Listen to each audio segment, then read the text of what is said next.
We have various town halls with the BEBC, and what they are really about is it's pretty much a forum of conversation. So it gives people an opportunity in the busyness of their lives to come together with other Black founders to speak what it is that they're feeling, to give us updates on how things are progressing. You need to create a business community for them to be able to leverage each other when it comes to asking questions or kind of actually seeing who is out there and what are they providing.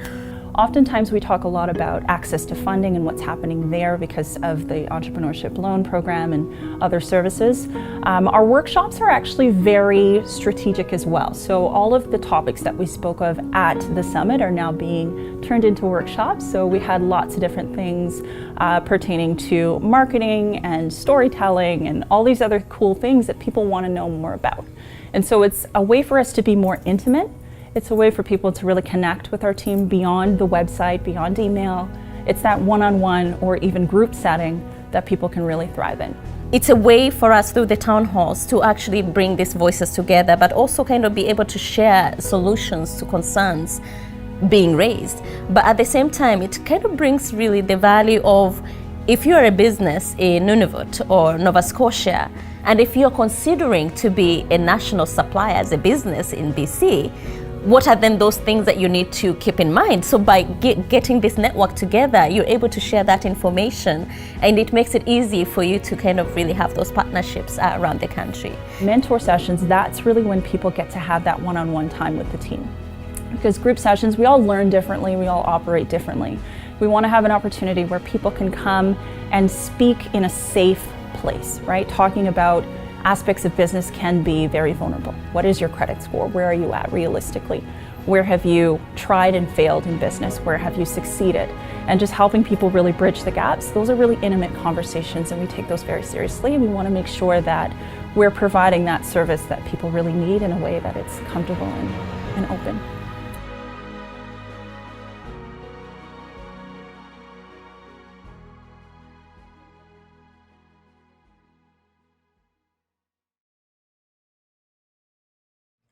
Welcome to day 2 of the BEBC's second annual Black Business Summit, powered by CVent and supported by EDC, BDC, TD Bank, and several other incredible partners. I'm your host, Jordan, and joining me today is the amazing Candace Lauren. So to start, let's just do a quick overview of today's schedule. I think, honestly, it's going to be another incredible day with all of these amazing entrepreneurs in this community. But first, social media, guys, you know the deal. If you have Facebook, if you have Instagram, if you have LinkedIn, please share your experience here throughout the day and hashtag us at BEBC Summit and follow us at BEBC Society. Okay. So we're back. Clinton, thank you for your patience. Thank you, our audience, for your patience. Thank you, everyone. You're logging on from so many places in the country, some of you from Africa, some of you from UK and US. So glad to have you here today. Lots of you are in the back there, so really glad to have you today. And thank you so much, Clinton, for being patient. Clinton is the director at Procurement Assistance Canada, and BEBC has been partnering with Procurement Assistance Canada for a while now, and we're doing great work together. So I'm so excited to have Clinton today to just talk a little bit more about procurement. What does that actually look like? What does it mean? How can the Black entrepreneurs and businesses get engaged in it? Because very few of us actually participate in that. And what do we need to actually get in there? So Clinton, thank you for coming back and for being patient. And so for those of us who are new to doing business with the government, could you tell us a little bit about your work, your organization, the importance of procurement, and how the Black community can engage in it the way our Indigenous brothers and sisters have been able to engage in it? No, thank you very much, Jackie, and thank you very much for the invitation to be here. So I'm definitely looking forward to it.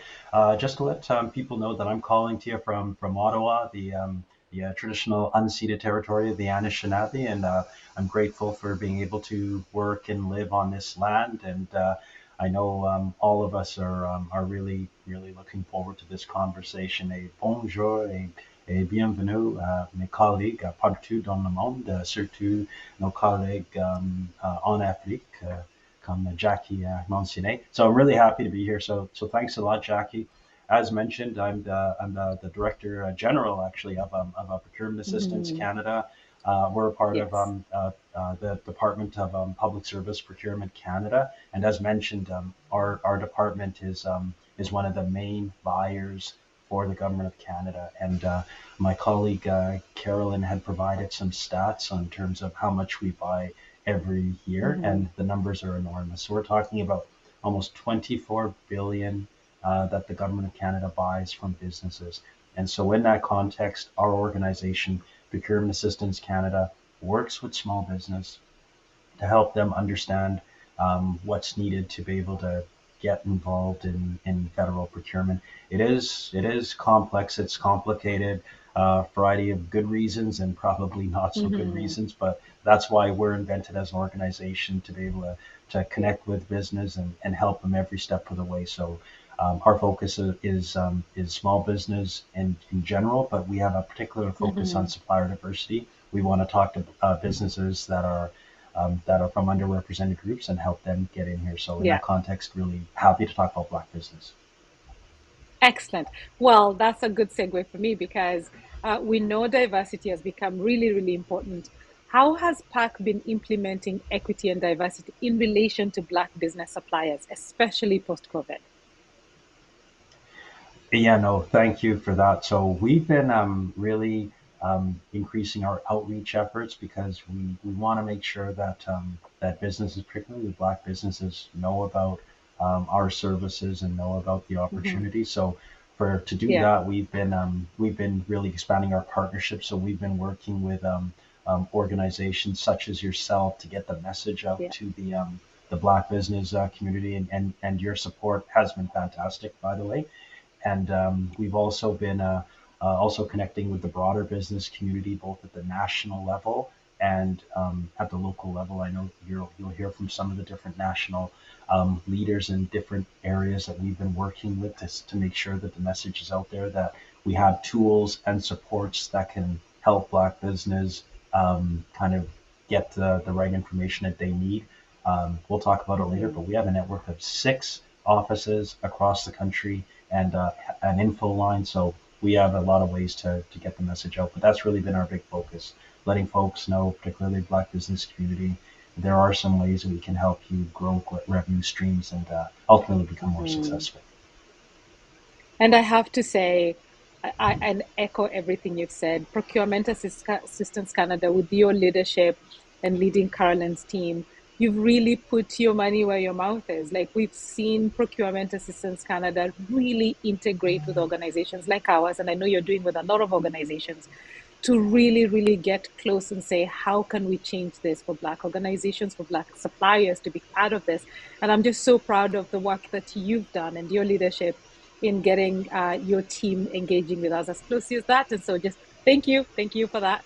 Um, and then, so to my next question, what can we expect from PAC in the next, let's say, 5 years for Black business owners? I know that the government became really focused and really did change the dial for Indigenous groups. What can we expect in the next 5 years with regards to Black suppliers as well? Well, no, thank you. For over the next 5 years, for me, it looks exciting, and I think that a lot of opportunities there. So with PSPC, we had launched in 2021 supplier diversity action plan, and in the Right. context of that action plan, we had put in place a social procurement policy. So it enables us as a department to come out with programs that are very targeted to help different socioeconomic groups. So in that context, we're now really positioned to even look at potentially down the road at introducing a supplier diversity program, which will include a focus on Black businesses being able to have that opportunity to compete in federal procurements. We're still working through some of the elements, but we know that these Yeah. these commitments were noted in some of the recent budgets. So with these programs that's going to be there, I think there's going to be Yeah. various options, various doors available to Black business.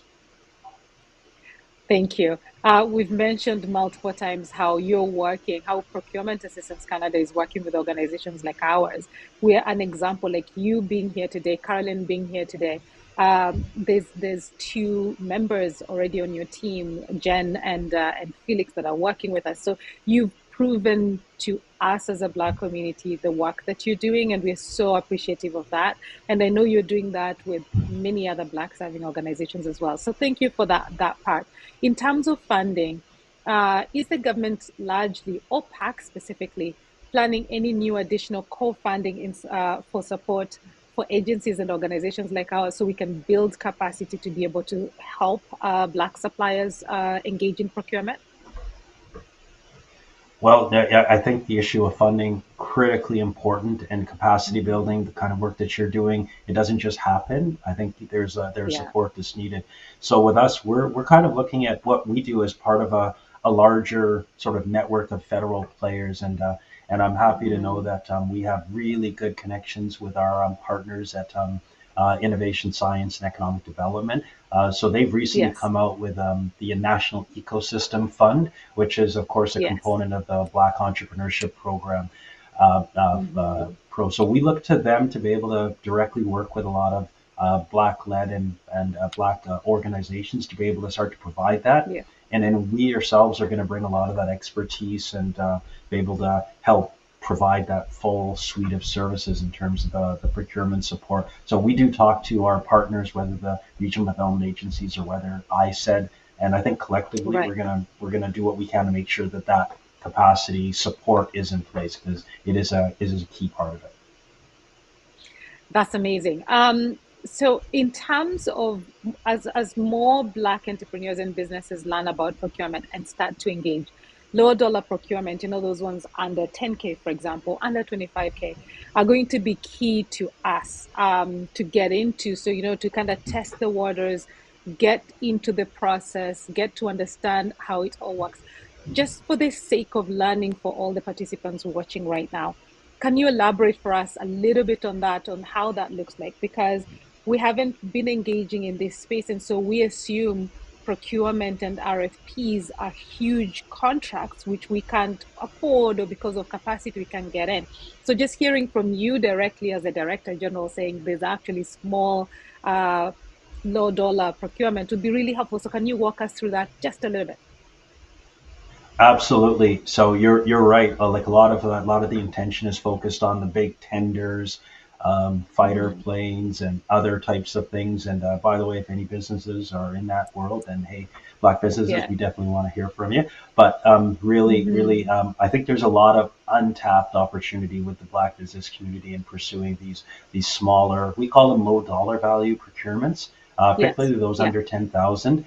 We do actually have Hmm. sessions that will go into more detail, but I'll just say quickly, what you really want to do is really think about finding government contacts because this is really going to involve a little bit of hustle on the part of businesses. You got to sort of get in front of people, talk about your business, what you're offering, goods or services, and make them remember you. And because a lot of Yes. these they'll be dealt with fairly still by following the rules, but they'll be a little bit more uh, there'll be just more opportunities and a little bit of diversity in approach. So I think you got to get out in front of people. So for example, we have a Yeah. directory, GC directory, so that'll let you find people. Look for the people in procurement, and those are the ones that you want to talk to. Also, our regional offices I've mentioned, they can help you get to who you need to go so, but also really promote your Hmm. business, like really get out there and talk about what you're doing. Also, word of mouth, right? If people are talking about Yeah. you, even better. But I would just say, get out there, hustle, and we'll do what we can to help you every step of the way. Hmm. That's great. Thank you so much for sharing that. It's important for us to hear it from you because I need a lot of people in our community to believe that that's a possibility. So thank you for sharing a little bit of that, and we'll get a little bit more into that on the panel.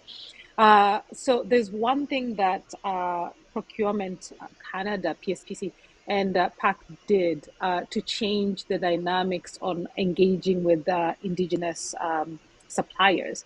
And so the government actually put a percentage and said this percentage is kept aside for Indigenous communities. Is that ever going to be a possibility as well, to say there's a dedicated percentage in the future for Black suppliers as well? Well, I think it's something that we are gonna look at. We've had the benefit on the Indigenous side where we've had registries which Yeah. we've been able to track the number of Indigenous businesses and through working with our partners. And so we've been able to sort of move in that direction. So data has been key on that side. And you're right, Yeah. it is a big initiative to pursue the 5% in terms of Indigenous procurement as a target and something the government's moving toward. We're starting Yes. to put in place on the side for the Black business, started the building blocks that we need to. So we have a new website, which is really our way of putting out federal procurements. It's called Canada Buys. And on Canada Buys, it has a registration element. Getting your business there, registering, self-identifying. We're going to start to get that information base, which is really going to be helpful for us to get a sense of what are the business out there. And I think with data, we'll be in a position down the road to look at whether or not any sort of targeting is something that we can pursue. But I think we're really on the ground floor. So with me, while we're still looking at that, I still want us to think about getting businesses getting in the door and pursuing opportunities. We'll still look at programs. And I think as we start to build that foundation, and I think we're going to be in a position down the road to maybe even look at that as a possibility. That I'm so glad you mentioned data, because that's what we're working on. And we know in the Black community, we've always been, a little bit reluctant to self-report and self-promote on our businesses. But we know for the government needs data for it to be able to make policy decisions like let's make 5% for Black suppliers. So thank you for mentioning that. And that's work that with your leadership, with Carolyn's leadership under you, we are undertaking to make sure we can get as much data as possible for Black entrepreneurs so that we can get people categorized and then engaging in procurement. So thank you so much for mentioning that. And we'll probably talk a lot more about that in the future. Any advice you have for us as Black business owners, would you say? Um, I would say, like a lot of the outreach work that you're doing, you are doing the right things. You're getting out there. You're putting information out. You're building knowledge and confidence in the business community. So what you're doing right now is absolutely perfect. It's essential. I would say just continue to keep working with us. We'll both keep abreast of like what's happening, what's changing, and just making sure that your business community has the most up-to-date information needed. And then after that, for business leaders, it's up to you. Start to pursue this. Start to go after these opportunities. Talk to people. Make it happen. We're going to be with you every step of the way.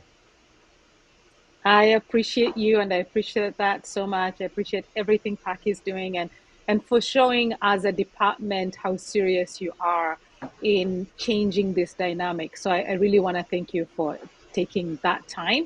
And now I'm going to invite the rest of the panelists to come on and join you and I so that we can have a bigger conversation about what procurement looks like. And I'm so, so excited um, to have you all here. Welcome. With me today, we have Afisha Jumani, and she is from TELUS. So I'll let everyone introduce themselves. I'll just kind of do a quick run and say who we have, and then people will introduce themselves as we start so that you can give a bit more detail about your organizations. For everyone watching us, this panel is specifically to address procurement and supplier diversity, which is a section that does the most amount of business but has the least participation from Black suppliers. And so today I have certification organizations, and I wanted them all to be here because I want our community to understand what it means to be certified, what the benefits are of getting certified, and how that gets you into supplier diversity. And so they have amazing leaders here, and they'll introduce themselves shortly. And then we've got Clinton. Clinton is going to continue to speak with us from Procurement Assistance Canada. And we've got Ashifa here. And Ashifa is representing the corporations.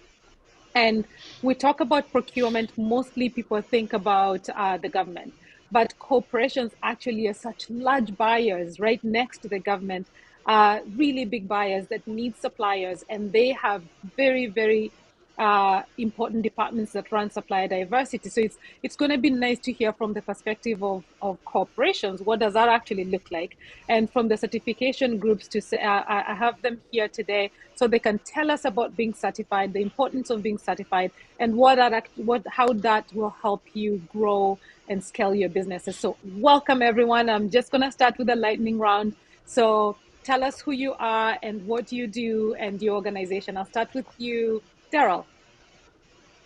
Well, good morning, good afternoon, depending on where you're tuning in. My name is Daryl Sherman. My pronouns are he, him, and I'm the CEO and co-founder of the CGLCC, which is Canada's LGBT plus Chamber of Commerce. So we act as the certifying body for LGBTQ-owned businesses across Canada.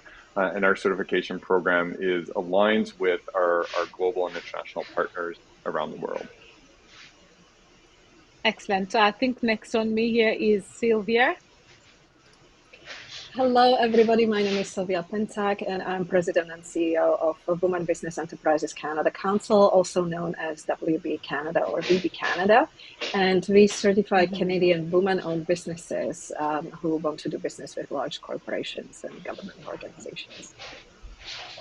Next. Thank you, Sylvia. Next, I have Deirdre. Hi, everyone, and thank you for being here today. My name is Deirdre Guy. My pronouns are she, her, and I work with the Inclusive Workplace and Supply Council of Canada. So we are the certifying body for disabled as well as veteran-owned businesses here in Canada. And then I have Cassandra. Hey, Cassandra. Hello. Happy Saturday, one and all. Good morning, good afternoon, good evening, wherever you're coming from. Much as you heard from my other peers, I'm President and CEO of the Canadian Aboriginal Minority Supplier Council, and I identify and certify Black, racialized, and Indigenous business owners and connect them up into corporates and governments. So much like you heard the rest, different stakeholder group, but we all do pretty much the same, and we're excited to be here today. Nice.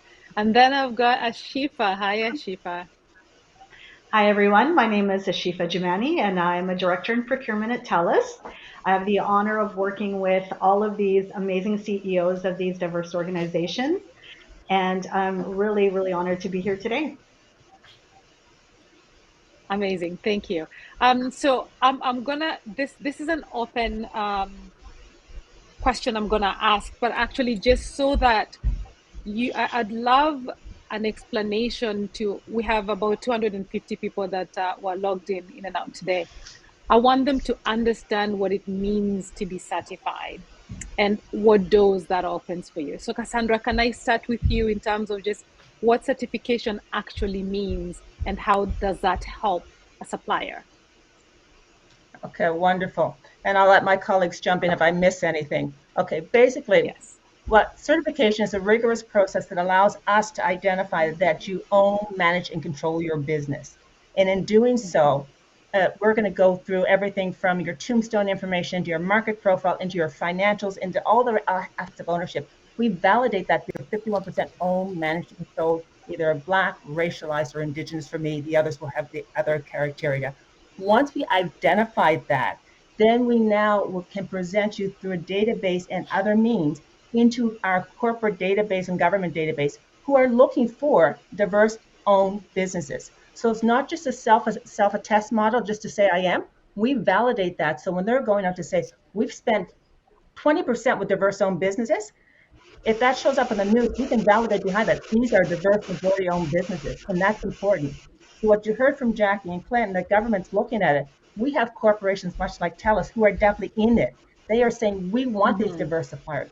So when you talk about certification, right now the key aspect is the corporate side is hot. They are looking for that. The government municipalities are doing that now. We're hearing the provincial and the federal government is, as you've heard, Clinton, they're taking measured steps in doing so, but the others have jumped in a big way. So certification, if you haven't thought about it, it's important to actually consider it. Yeah, that's so true. And so, Daryl, if I may reframe the question for you a little bit, can you explain to the audience what it means once you've been certified, what actually that does for you? Yeah, for a small business. Yeah, absolutely. So as we've talked about this morning, we know that whether it's corporate or public or private procurement, we know that diverse suppliers are underrepresented. The whole goal here, as Cassandra said, is how do we start to ensure that there are more representation from diverse-owned businesses within corporate and public procurement. So once you become certified, what that's doing is it's opening the doors. It's providing access that perhaps as a diverse-owned business you never had before. So what each of the councils do, although we're all separate, we operate very similarly in terms of kind of the activities that we provide and the services we provide. We help to facilitate those connections between whether it's our corporate partners like TELUS or our government partners like the Government of Canada or the cities like Toronto and Brampton and so forth. So those are the big pieces that will provide to certified suppliers, again, helping to create those opportunities and provide that economic empowerment that our communities broadly need. Perfect. Thank you so much, Doral. Ashifa, I'm going to move a little bit to you before I come back to the certification bodies and ask you what does supplier diversity mean to you and TELUS, and how does it work within a corporation like yours? Yeah, it's a great question. So supplier diversity to us means that our organization gives fair and equal opportunity to diverse businesses that really reflect the community that we serve and support the economic growth of our communities as well. And I would say how we get involved, we've had memberships with most of the diverse organizations. We stay very close to them. We sit on boards with them. We try to help support the strategic vision.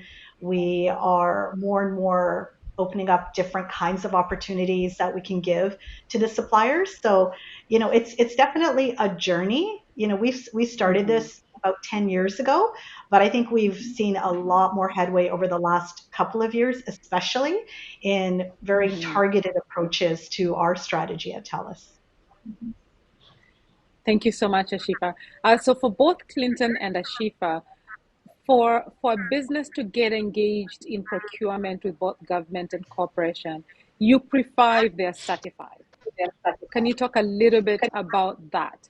Like, they don't have to be for the very small dollar amounts, but if they're going to engage fully into procurement, it's preferred that they get certified. Yeah, no, thanks. I'll jump in. So as mentioned, we are still looking at what our supplier diversity program will look like. I think there's still some work to do. We've been having some really good conversations with the colleagues on the line in terms of the obvious benefits of certification. I think they're clear. For us at this point, we are envisioning that we would be going with a self-certifying model, so we would not be requiring certification.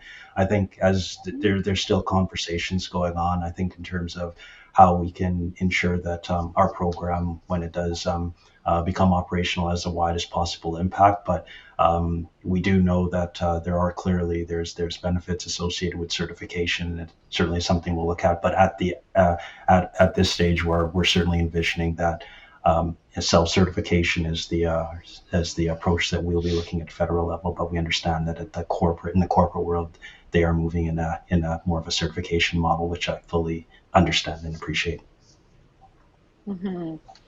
Ashifa, why would you say that it's important for organizations to be certified? Yeah, I think that it's really important to be certified because corporations like ours don't really have the necessary programs in place to certify. And so we rely on CGLCC, WBE, CAMC, IWSCC, et cetera, to have those resources and the methodology and the rigor in place to ensure that these businesses that certify are indeed what they say they are, because we want to make sure that the opportunities that we are identifying for diverse suppliers truly goes to a diverse supplier. So we rely on these organizations to do that. I think that's a really, really important point. I think we want to make sure that if a business is Black owned, it's truly Black owned, and that the benefit and 51% of those benefits truly go to a Black owner. as opposed to an organization that might have a Black CEO or director, but they don't actually have ownership of the organization, but they still count themselves as Black owners. So I think certification becomes important in those ways. So for Clinton and Ashifa again, what kind of products, just to give examples, what kind of products does the government and corporation buy from suppliers? I think to me that's an important question, because I want people to realize it could be pens, it could be anything. The government and corporations do buy absolutely any and every service, but I think in the community we are not too aware of that. We just think it's big construction contracts and all these other things. But can you give a few just random examples of the kinds of products that the government or a company like TELUS can buy? Yeah, no, thanks. If I talk about the federal government, I think I'd probably say there's probably very little that we don't buy. I think most of what you see in the world we do buy in some way, shape, or form, just given the scale of operations in Canada. But that's really talking about informatics, services. We're looking at goods, which could be from certainly large computer systems to I'd mentioned before, fighter planes, warships, certainly on the military side, all sorts of equipment. But then on the services side, we've had contracts to secure the services of a pianist. We've had forklifts, but it's incredibly diverse. So if you look around in your city or town and you look at the kinds of services and the kinds of goods and the kinds of things that you use to go about your regular day, it's usually connected to a procurement in one way, shape, or form. And with the federal government's reach, we're usually involved in quite a lot of those. Over to you, Ashifa. Yes, thanks. So from a corporate standpoint, maybe just to give you a picture, for us in procurement, we're about 90 people across Canada, and we're divided up into sort of 6 director groups. My team buys everything from real estate to finance, supply operations and fleet, customer premise equipment, home security, mobile technologies, and travel. That's my day job. So my team manages over $1 billion in spend. And that is just my team. And then there are 5 other directors that buy IT, hardware and software, professional services and contractors, marketing, etc. So we literally do buy everything. And I think one thing I just want to get across to, the small business owners here is that it's not just all about that $1 million contract. Right. So what we're trying to do is focus on what's our policy like, right? So right now we have a policy in place where you meet a certain threshold, then you go out to bid. But underneath that threshold, we can direct award. So it's good to just meet with the different suppliers to understand what the requirements are from the business standpoint. And our procurement partners, with our business people, we talk to the different suppliers and have those conversations. Can you meet the needs of this product or service? If you can, great. We don't even need to really go to tender. And I think keeping that in mind for some of the small spend, as we talked about earlier, is important. But also, we have these relationships with I'll call them our tier 1 vendors. So our bigger suppliers, right? Our SAPs, our Accentures, companies like that. And how can we carve out some of the work that they're doing for us and give that to the diverse businesses, so that tier 2 piece. Right.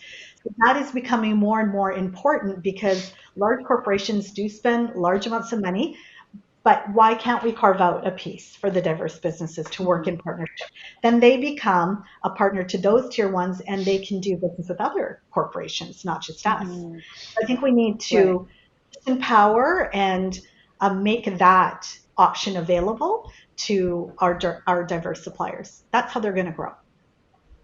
That's amazing. Thank you so much for saying that. And that's such an important point for our community to actually learn. So I'm going to go back to the certification bodies, and I'll start with Sylvia. So WEB certifies women businesses.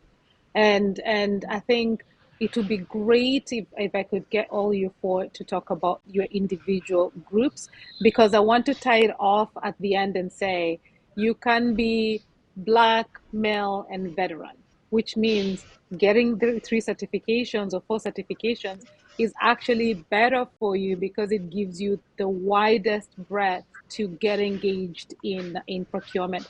So can I get you each to talk specifically about those the individual groups that you certify, so that at the end we can talk to the community about why it's important to get as many certifications as you can, and then after that I'll maybe ask you to talk a little bit about the process of certification within your own individual organizations. Can I start with you, Deidre? Yeah, absolutely. So my organization, IWSCC, or Inclusive Workplace and Supply Council of Canada, we're actually the newest of the supply councils. We're the baby in the group. And we certify businesses that are at least 51% owned, operated, and controlled, managed by either someone with a disability or a veteran, and often those two intersect. So we do the same things as the other supply councils do in terms of connecting. We have matchmaking events actually twice a month for our suppliers to be able to connect with our corporate members. A lot of that stuff remains the same. The areas that we differ is we do a lot of work in the area of accessibility to help support our members. We are aligned with a number of accessible and disability support organizations across Canada and globally. And the same goes for veterans. I'm heading off to a veteran event this evening for Homes for Heroes. So we do a lot of work within the veteran community as well. When I started this organization, there wasn't very much information about veteran or disabled entrepreneurs in Canada. There were no handy stats that I could take to each corporate member and say, okay, here with veteran and disabled entrepreneurs, CC is currently our report after a highly successful survey that was out to the just this past Christmas time, where we had over 800 respondents talk to us about what their veteran-owned business is like, where they're located, what they do, all those types of things. We'll be doing the very same thing near the end of 2023 for disabled entrepreneurs as well, so that we can get a feel and what they do. And we're also doing a lot of work on inclusive accessibility, inclusive procurement, I apologize, which is extremely important to work with our mission, know the complexity that's involved with RFPs. So we're working to try and identify gaps and variability, which of course we know when we fix things for people with disabilities, we're fixing things for everyone else as well. So those are some of the things that we do that are a little bit outside the norm from the other supplier councils. We also have podcasts, so you're welcome to tune in. Those podcasts talk about all things supplier diversity. I've had the other supplier council leaders here on our podcast and hope to again in 2023.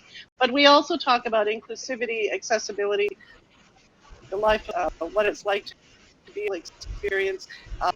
So yeah, some of the extra things that we do in service of communities as well as the greater organizational efforts of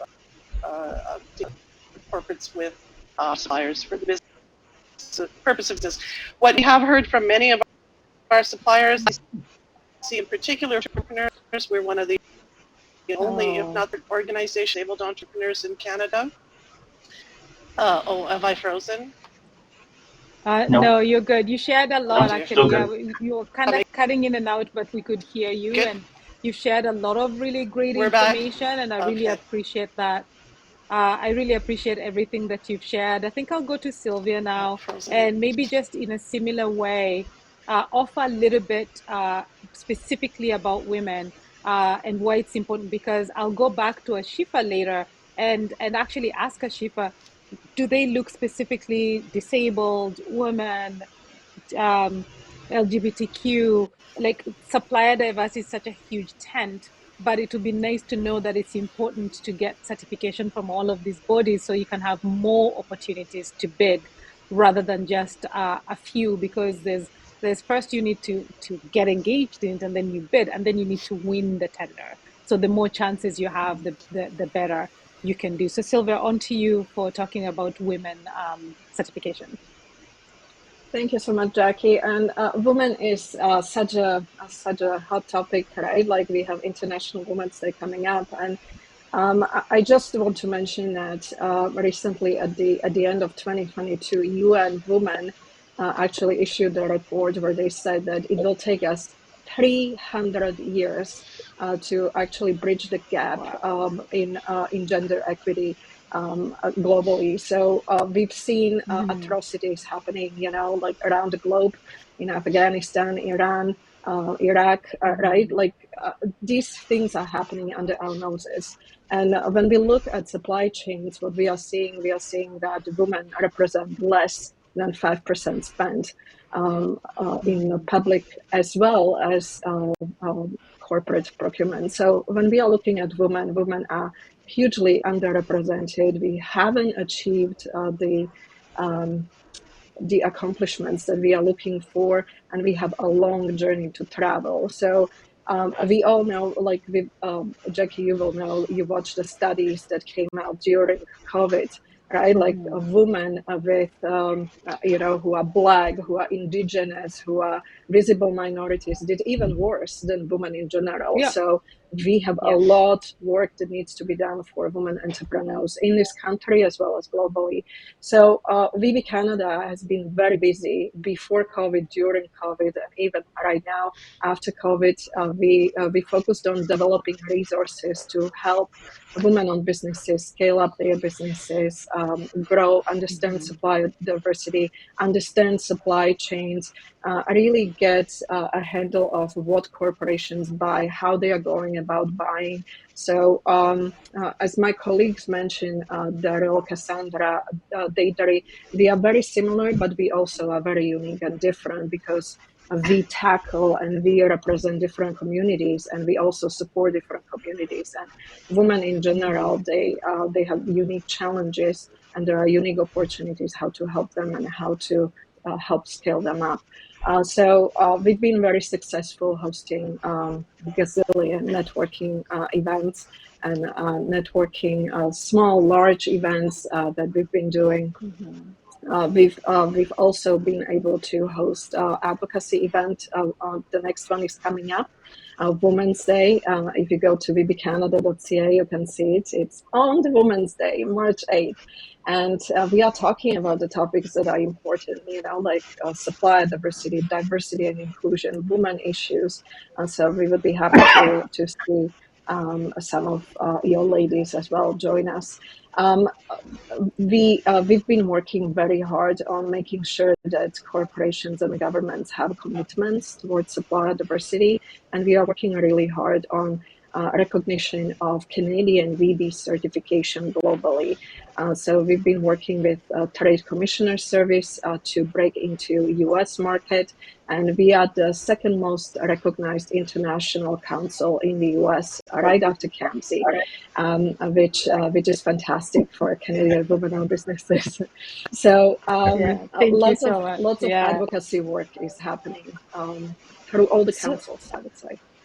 Which is great. So it will be similar for Daryl and Cassandra as well. So I'm going to shoot back to Ashifa to just ask this one question. Do you ever have bids, or maybe Clinton might answer this as well, where you target a specific minority group? Like, let's say, are there any that I put out that, let's say, you're targeting veterans or disabled or LGBTQ? Or is it just that it will be out, and then if someone happens to meet all of those, then they kind of get put in a category? I would say, we really believe in fair process.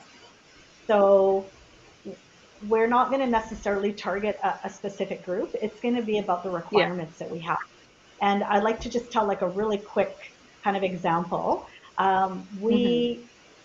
I met a diverse supplier at a matchmaking event for one of the organizations, and I met this supplier who was WEB and CAMSI certified, and they came in and they taught our team about diversity and inclusion. And we had such an amazing experience with them. I can't even tell you, it's not like dealing with some large corporation. When you deal with a smaller corporation, they're so flexible and they're so open. You can just pick up the phone and call them and have dialogues with them. Not nickel and diming, they're not charging you for every second. They are really about the work and wanting to make sure that you're happy with the work. That actually ended up ballooning into a bigger opportunity for them within TELUS, because I knocked on a few doors and said, you Wow. guys should work with these guys. And so now we're Hmm. about to embark on a much larger program with them. And again, double certified, right? So to me, Yeah. that's such a success story. And but back to your question, when we have a certain need and it's within a certain threshold, I'll reach out to the different organization bodies and I'll say, hey, we have this opportunity. Give them a quick little blurb on it. Can you recommend a supplier? Because from the supplier list, sometimes Mm. it's hard to tell who can do what, and they really know them well. So that's another way that we Hmm. interact with the organizations themselves, is to help identify where we can marry up those opportunities with the appropriate diverse organization. And it doesn't necessarily have to be female owned or minority owned. It could be any of them. We just want the best Yeah. partner that can meet the needs for the product or service. Yeah, that's amazing. So, Daryl, then I'll come No. back to you Oh, and sorry. on behalf. Jackie, could I jump in on this one? Oh, sorry, Jackie. Could I jump in on that one? Really good, Yes, good yes, point that yes, was raised. yes. Oh, thank you very much. So, with the federal side, I think as I had mentioned before, we're still in the context of looking at what our supplier diversity program would look like. In the run up Hmm. to our work around there, we did look at different pilots to kind of see what would happen if we did have Hmm. procurements that were targeted towards different socioeconomic groups. And in 2021, we did have a series of pilots that were specifically targeted towards the Black business community. We had 12 procurements that were limited. Really worked collaboratively with colleagues to help sort of with this Hmm. initial one. I think we got a lot of good feedback from that process. I think things that we did that worked well, things that didn't, and we're taking Yeah. that information in terms of how we do it. For us, though, similar to what Ashifa said, we're guided by best value, and for us, best value is a wider set of elements what we look at, including price, including technical, but also including other impacts as well. So we're going to Hmm. be fairly open in terms of how we approach it. And I just want to give a quick shout out to Sylvia's group. We had developed a service called the coaching service, and as a pilot, we did a pilot working with Weeby Canada with 10 certified women businesses to sort of test the concept of providing Yeah. support. Great collaboration with Weeby, and this service is now operational and ready to for businesses that want to get more tailored assistance. Hmm. So, Cassandra, let me go to you and then I'll come to you, Deirdre. Can you talk a little bit about what the certification process actually looks like? Because there's a cost involved and all of that. And then when I come back to Daryl, I'm going to ask you a question that all of you may not have an answer, but I just thought I should ask anyways. Is there any reciprocity program? Because if I get certified by Cassandra and you guys do a similar process, is there reciprocity between organizations? Is that a thought for the future for reciprocity and how that looks like? So I'll let Cassandra answer first what the process is of getting certified. Okay, I'm gonna steal a couple seconds though and say, when you talk to TELUS and the government about are they looking for Black owned, LGBT owned, women owned, anything like that, some of our U.S. corporations are. They are very distinct and they are looking for. They'll come and they Yes. say we are looking for. So let's be very clear that there are some that are very distinct and they're looking for that Mm-hmm. particular certification, that particular client, because they have objectives in each of these categories. So it's not just a diverse Yes. objective, it's an objective for how much do we Mm-hmm. want to spend here. So I just want to say Yes. there's a range of what you're looking at when you look across the spectrum, okay? Yeah. And in the Canadian Yeah. marketplace, we're still relatively new in trying to grow this. And so that's why I appreciate Yes. that not everybody has time for those areas. But a lot of, when you Mm-hmm. look at my certification partners, a lot of our members are US, which means they're more mature in what they're doing. So they are looking for that. So I just want to put that out there for Nice. your people who are listening. That's fantastic. Yes. Okay, now for what you asked me. Okay, the certification process, it's a rigorous process, and it means that you need to take a look before you sign on to any of this process. They'll tell you what they need in advance. So if you're Mm-hmm. incorporated, they want your incorporation papers, they want your articles of incorporation, they want your secure certificates, they want your financials, all those elements, and they'll take you through sort of 8 to 10 steps that will clearly go through from who's the owner, what region do you cover, what's your product or service, what's your market profile, what's your percentage ownership, what's your last 6 years financials, banking information. They'll take you through all that. While it sounds onerous, if you're doing work with a corporation, that's like step one. Once you get that out the Yeah. way, the corporation knows you're ready for that. And so therefore, take your time. All our staff will help you through that. And once you've done that, the next year you're just recertifying on key aspects of that. There is a cost to this, and it ranges across the organizations. I'll give you some of our ranges. There's an admin fee, and sort of if you're between 500,000 up to 500,000, it's 350. Up to 5 million, it's 550. Over 5 million, 700. And so it's not expensive when you think of the scope of things. I think all of us would probably be 1,000 and under. It's not expensive when you consider the scope of getting you into a network that you now have a range of corporations or other suppliers that you can tap on the door, you can send emails, that you don't have to create your own database. It's out there. So while it takes time to do so, once you're in, make the best use of that 1,000 or less dollars to be able to utilize the network advantage to the resources, the webinars, the conferences, everything. And we all have trade missions. So there's a range of things that under $1,000 actually exposes you to, that as an individual person, an individual business owner, you're saying, how much would it take me to do that on my own? That's so true. And a point to add on to that, it's an annual, it needs to be renewed every year, because we need to be sure their business still exists and that the owners are still to that. Exactly. Yes.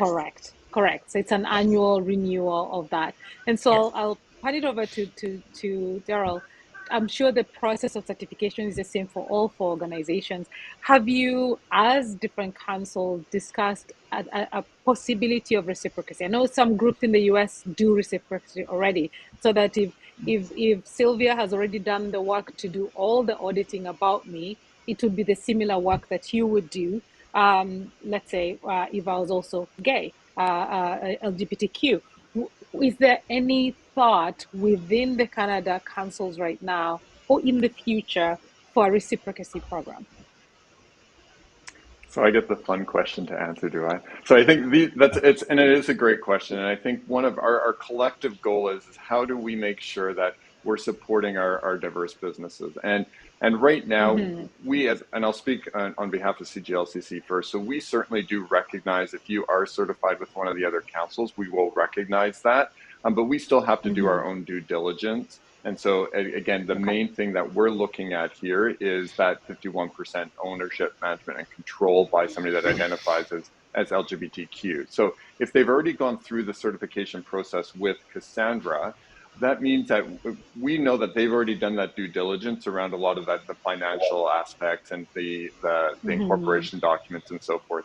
But it's still that key piece is, Cassandra might have verified that they are in fact a Black entrepreneur, but we're now having to verify that they're also not only Black, but LGBTQ. LGBTQ. Certainly we work very closely together, but that reciprocity doesn't fully extend. So that makes sense. And I think to one of the earlier questions, if there is that intersectionality, and so if you're a Black business owner here tuning in today, and you happen to be a woman or happen to be queer or disabled, I think that we would certainly love for you to be certified with all of the councils, but we also know that might not be realistic. And so I think then this is where you might have to make a decision. You might have to look very closely at each of the councils and see where is the best fit for you, whether in terms of looking at our collective corporate bases. We all have a lot of the same corporate members, but we also have different corporate members. Finding out, you've heard about a lot of the different values and benefits that come with each of the council's certifications. So, find out what might be the best fit for you. If you can't, at least starting out, get certified with all of the councils.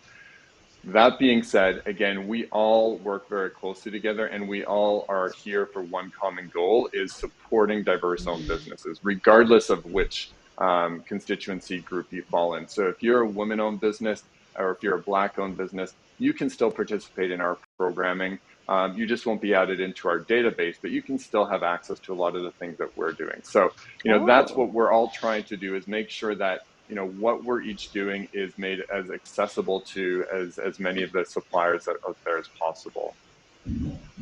Thank you for mentioning that, Daryl. I actually hadn't thought of that. I'm not queer and I'm not disabled, but I can still engage in the programmings that you are, even though I can't get into the database.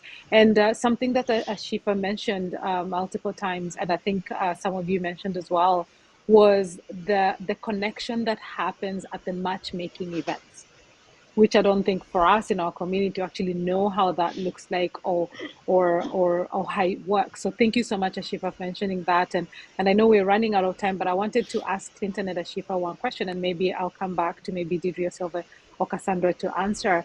Is, have you witnessed, or is it possible? Because for Black suppliers, right now, I think we can openly admit that it's less than 1 or 2% of us engaging in supplier diversity and procurement, right? So we're all working here to change that number.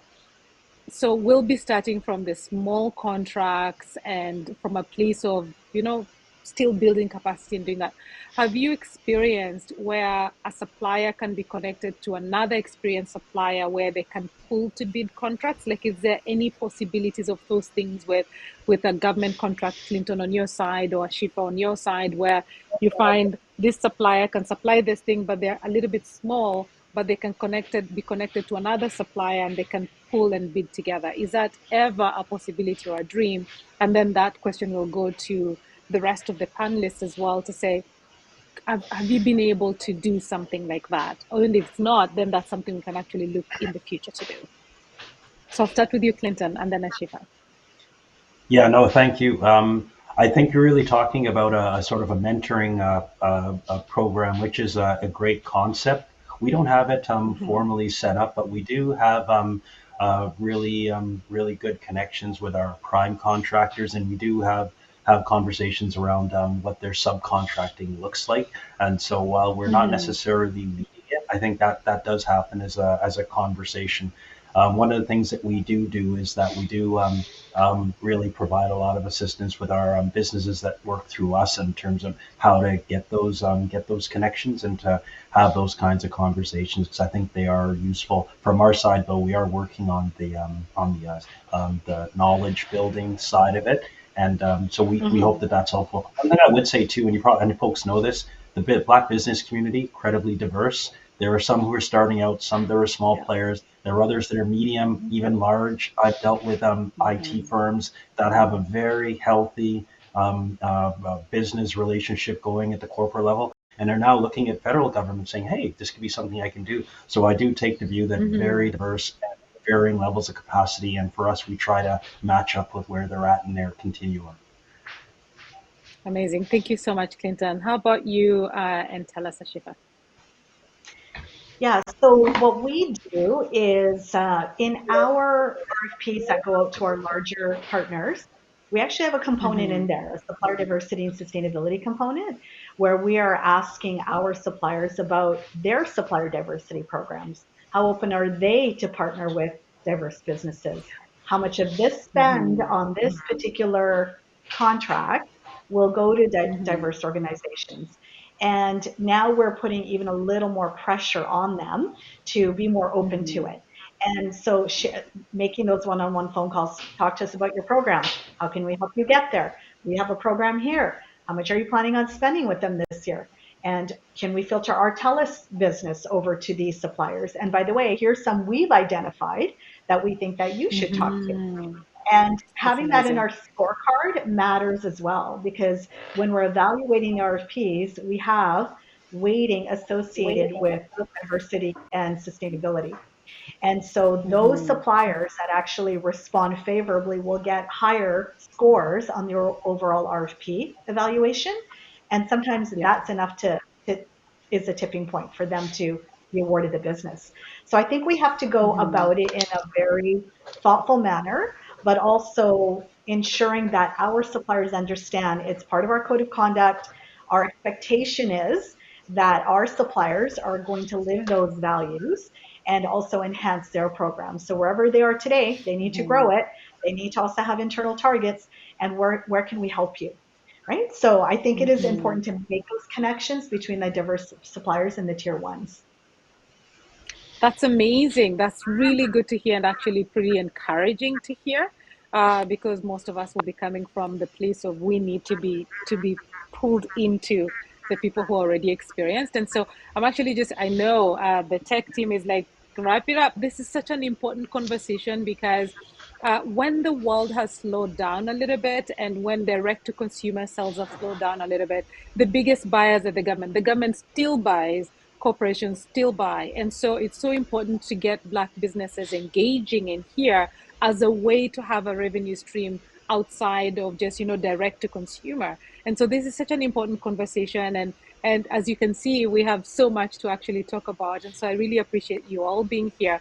But just before we go, I want either you, Cassandra, Daryl, any to answer the same question. Have you been able, and I think Cassandra, you might be able to answer this, to connect some of the suppliers? This one is small, this one is big, but let's put them together and then they can bid for something. I think your question is so important, and I think for any of the suppliers listening, and we as the SDAC have talked about this, we have joint events, SDAC, because we want supplier to supplier business. Your sole person you're doing business with is not that corporation or the government. You build capacity by doing business with other suppliers or larger suppliers. So that's number one. Think about that opportunity. Think about who if I'm doing printing, who buys print services now with 3D printing? Who buys this?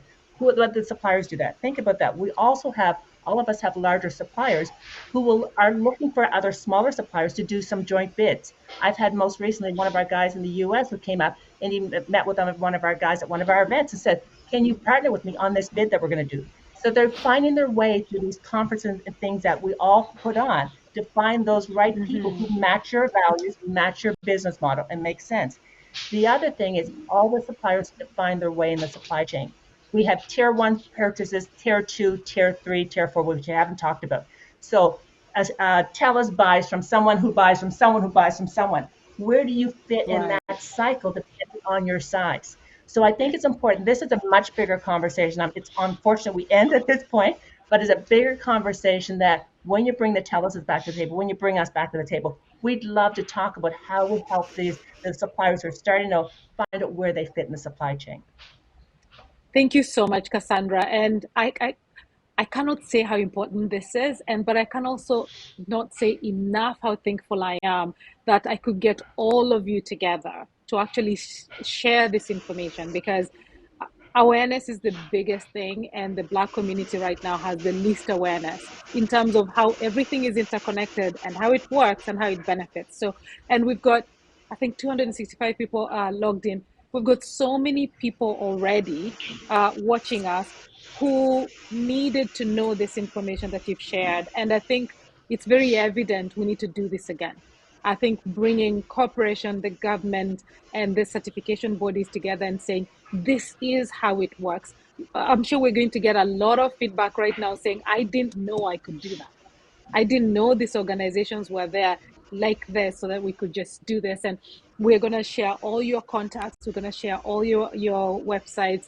And I'm just hoping you'll be open for me to bring you back into a panel so we can continue to do the education piece and then funnel people towards your organizations in terms of trying to extend and getting these businesses going. I appreciate you. I appreciate you being patient through the tech and, Rogers not being great to us. It seems like Bell, I think they moved on to Bell and now it has worked well. And I really just appreciate you guys. And I thank you so much. Daryl, any last comments from any of you? Just random last comments and then we can close it out. Daryl, I'll start with you.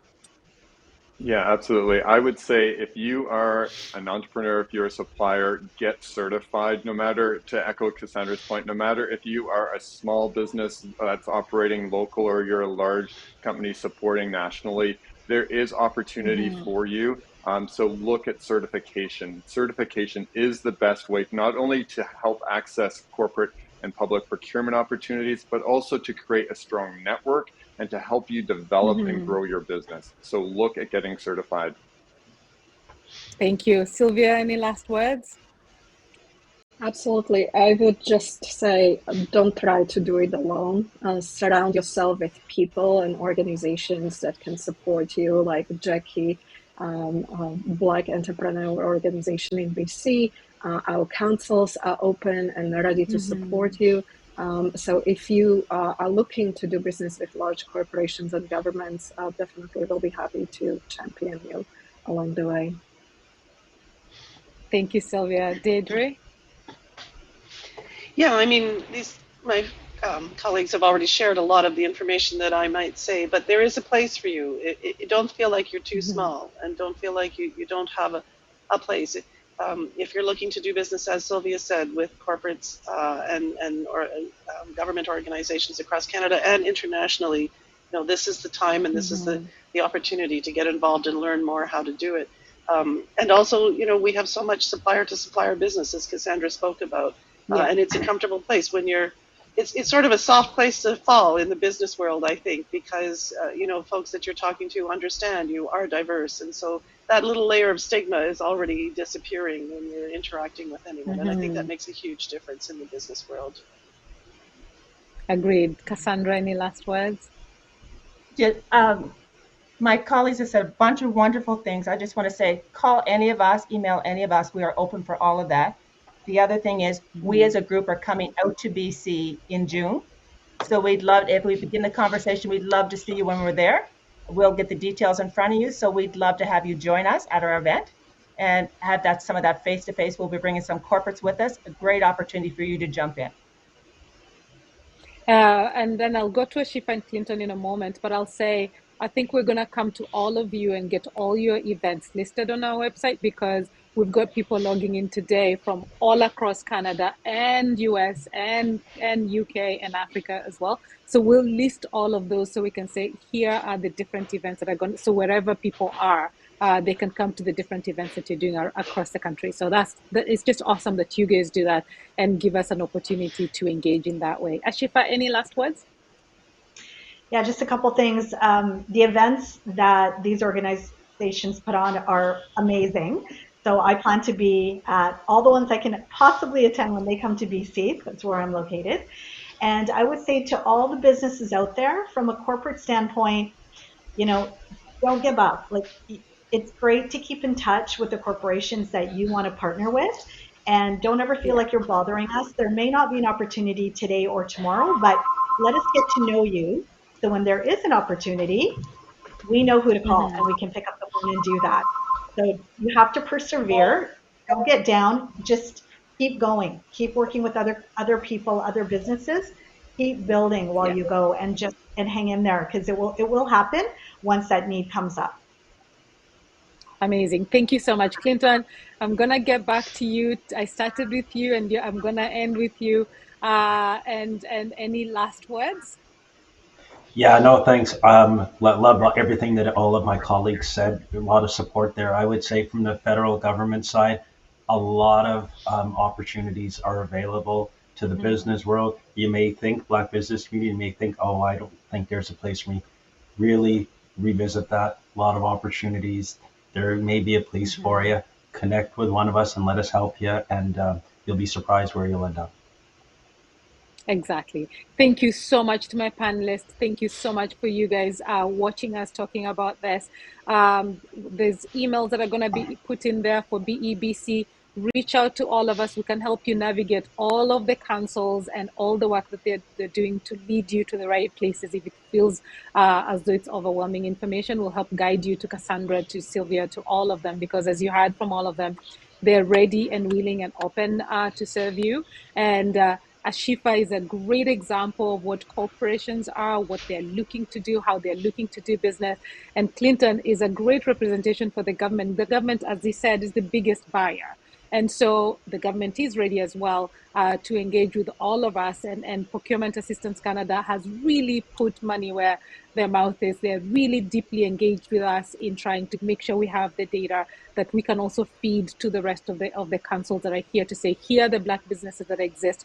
Here are the Black businesses that can do business. So engage with all of us, email us, and we'll be able to help you. Thank you, everyone, for being here today. And it was so nice to see you. And goodbye. Thank you. Hello, everyone. I just wanted to echo Jackie's sentiments there. Thank you to all of our panelists for joining us today. What we're going to be doing right now, before we head into our Black Pitch Contest live, again, you don't want to miss it. We're going to take a quick bio break, and we will see you all shortly, just to reset before we jump back into the rest of today's programming. So we'll see you shortly. Hello, everyone, and welcome back. So I hope everyone is recharged and energized and ready to go. So we are going to get started in just a quick moment with our Black Pitch contest. All right, so it's an honor for me to introduce, before we get started, Daniel Esfaha, and he is a senior business advisor at BDC Advisory Services. So a little bit about Daniel. So he is a seasoned sales and marketing leader, and he also has over 15 years of experience as a brand architect, a storyteller, a revenue generator, and an overall business strategist. So he is very passionate about unlocking growth opportunities for Canadian SMEs through sales and marketing.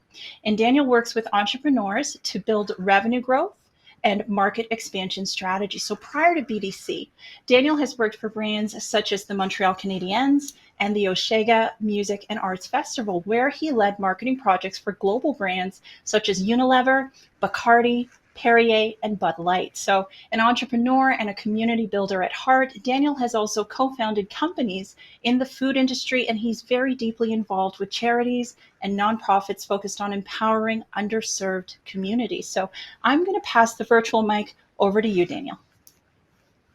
Thank you so much for that amazing introduction, Candice. It's a pleasure to be here. Hello, everyone. Good morning, good afternoon, wherever you are. My name is Daniel Esfaha, and I am a senior business advisor for advisory services at the BDC. We are excited to be introducing the Black Pitch Contest, a new initiative the Black Entrepreneurs and Businesses of Canada Society has started this year. Now, if you don't know us, BDC is the bank for Canadian entrepreneurs. Helping entrepreneurs like you achieve your dreams is what we do. We are here to help your business be more productive, more agile, more profitable, more resilient. And we also recognize that building a business isn't the same path for everyone. Racism and discrimination make it harder. The top 5 finalists today have all demonstrated tremendous courage and determination by choosing to walk the path of entrepreneurship. And I would like us to take a moment to applaud them, even virtually. You got here, and this is already remarkable. There was a lot of work to be done, however. In fact, in 2021, a poll of Black entrepreneurs by the African Canadian Senate Group found more than 3/4 said that their race makes it harder to succeed as a business owner. And only 19% said they trust banks to do what's right for them and their community. That's simply unacceptable. We as a society, as a bank, and as a people need to do better. At BDC, we are committed to doing just that. Over the past 2 years, we have invested over $135 million in programs to support Black business community, including FACE's Black Entrepreneurship Loan Fund and Futurepreneurs Black Entrepreneurship Startup Program. Both programs the contestants today could benefit from. We are the lead investor in BKR Capital's Black Innovation Fund, which invests solely in Black founded startups, and we continue to work with them to build more diversity and inclusion in the venture capital space through programs like the BKR Fellowship Program. We are committed to measuring, because you can't improve what you can't measure. We conduct annual self-identification surveys and checkpoints to understand our employee makeup and how we are progressing. We also partner to conduct research on the Black business community to better understand barriers and opportunities. That includes working with FoundHers, the largest Canadian study of Black female founders in Canada. The common theme for all our work is collaboration. We can't do this work without your input and without partners like BEBC Society, which is reuniting all of us here today. I am proud to be part of this jury, even though I have no doubt that this is going to be a hard decision to make. With that, let's get on with recognizing the undeniable contribution of Black entrepreneurs to our communities, our country, and our economy. May the best contestant win. Thank you, and over to you, Jessica. Thank you, Daniel, for that lovely introduction, those stats, which I definitely wrote down in my notebook, because we are here to change the game, pave the way, and kind of just spotlight Black businesses, especially in this nation. So we thank you and BDC for your ongoing support. And without further ado, let me continue by introducing the rest of our lovely jury. Today we have 9 exciting judges, all from different backgrounds, all of our partners we are so thankful for. from associates to managers and directors and CEOs. First up, we have Melanie Ewan, who is the managing partner and director of operations representing Volition Advisors. We have Melissa Allen, who is the executive director of the League of Innovators. Jalila Mast is here from TD. She is a regional manager of Black business, community business, oh my goodness, it's a mouthful, development of Western Canada. Shout out to TD. We also have investment associate Crystal Lowe in the building. She's here representing NBC. Up next, we have Pamela Rosiclair. She's the business development manager of Black entrepreneurs from Futurepreneur. As mentioned, we also have Daniel representing BDC, and he is the senior business advisor. We have two members of our board of directors here at the BEBC Society. We have Eric Pilgrim. Apologies, you're on the moon. I can't really get you out there. The service is good out there. And also we have Peter Morigua. Last but not least, we have the CEO of Forum, Paulina Cameron.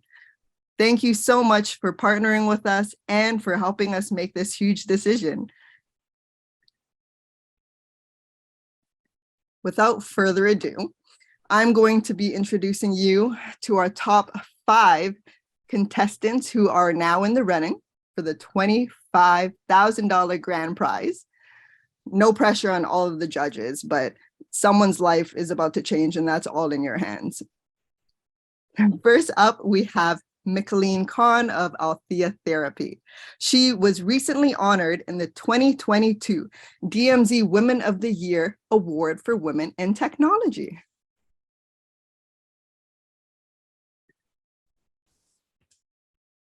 Hi, everyone. I'm Micheline Khan.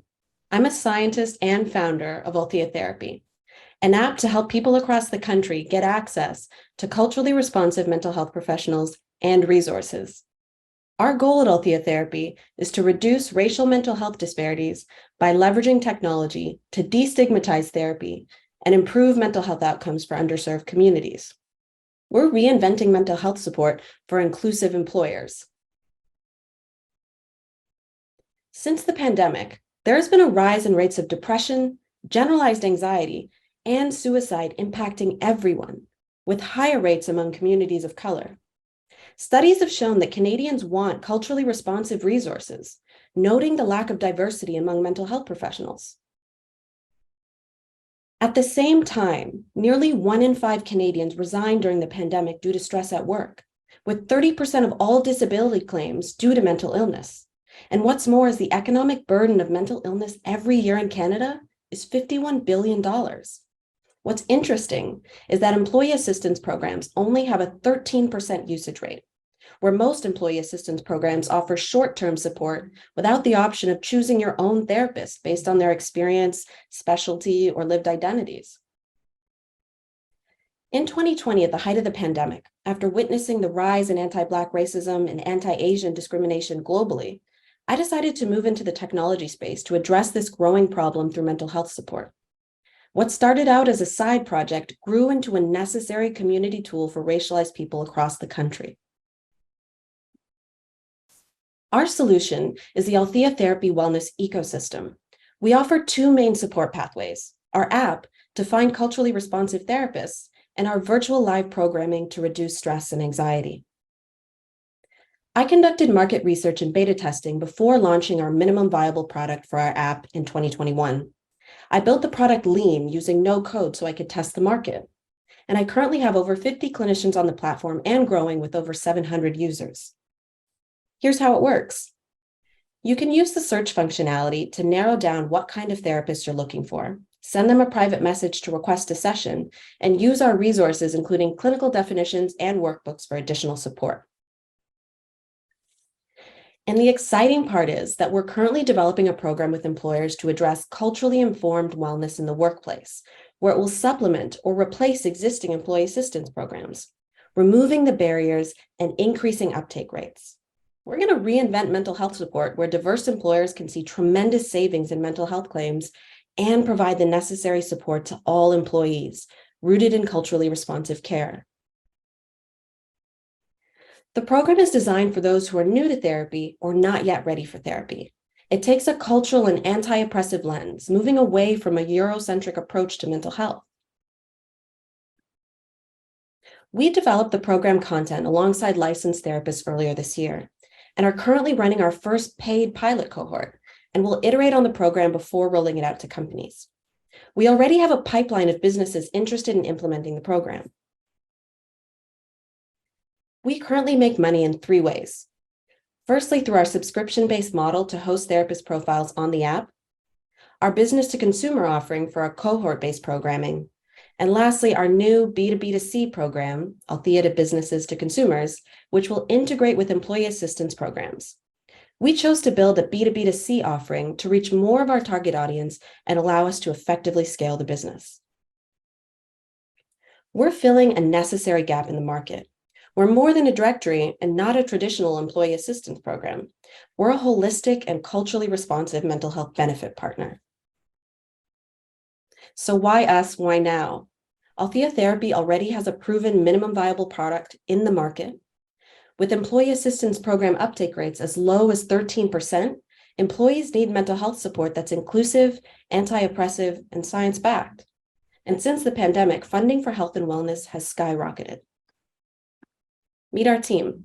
Our dedicated team is composed of myself, our diversity, equity, and inclusion advisor, marketing specialist, and a team of mental health professionals and student interns.